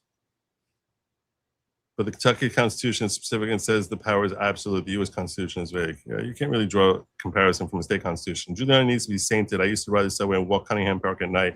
New York City was brought back because of Giuliani. Yeah, no, I'm well aware of all that. And speed up the denial of your fake asylum claims. If they stay too long, the pop-out kids then get anchored here. This is 100% true. Let's scan all the applications, use AI to flag the DOA ones, send them for human review, then send them directly to the deportation courts, can clear out backlog faster. See, this is why the world needs hands one pack in charge of things. Templar Knights got this job because they had money the church wanted for itself. Pope was broke. Oh, I didn't know that. Sorry, actually, King of France was broke and wanted their money. Baby oil prices went up on Diddy News. Shut up. Joe, this is the original Amelia's song. She comes from the A Game in the UK government put it out. Oh, this is the remigration song. That's probably what he's sharing there. Cool. It's late though, so I'm not going to be playing that now. Duckfat says reprieve implies the person has already been convicted, aka clemency. The sentence is tossed. Yeah, this is not about the person. That's the only difference with reprieve. I was trying to think like whether reprieve means person or action. That's what I was really, because I didn't want to give short shrift to it. I like that. If I see a question that feels like it's a good question, I'm like, yeah, that's something I need to consider. But I did consider. I still thought you were dead wrong. All right. Well, I thank you all for joining me. I'm going to remind you that lab meat was never meant for you. It's meant for they, them. And do not eat the bugs. Just don't do it. Don't do it. Good night, everyone, and Godspeed.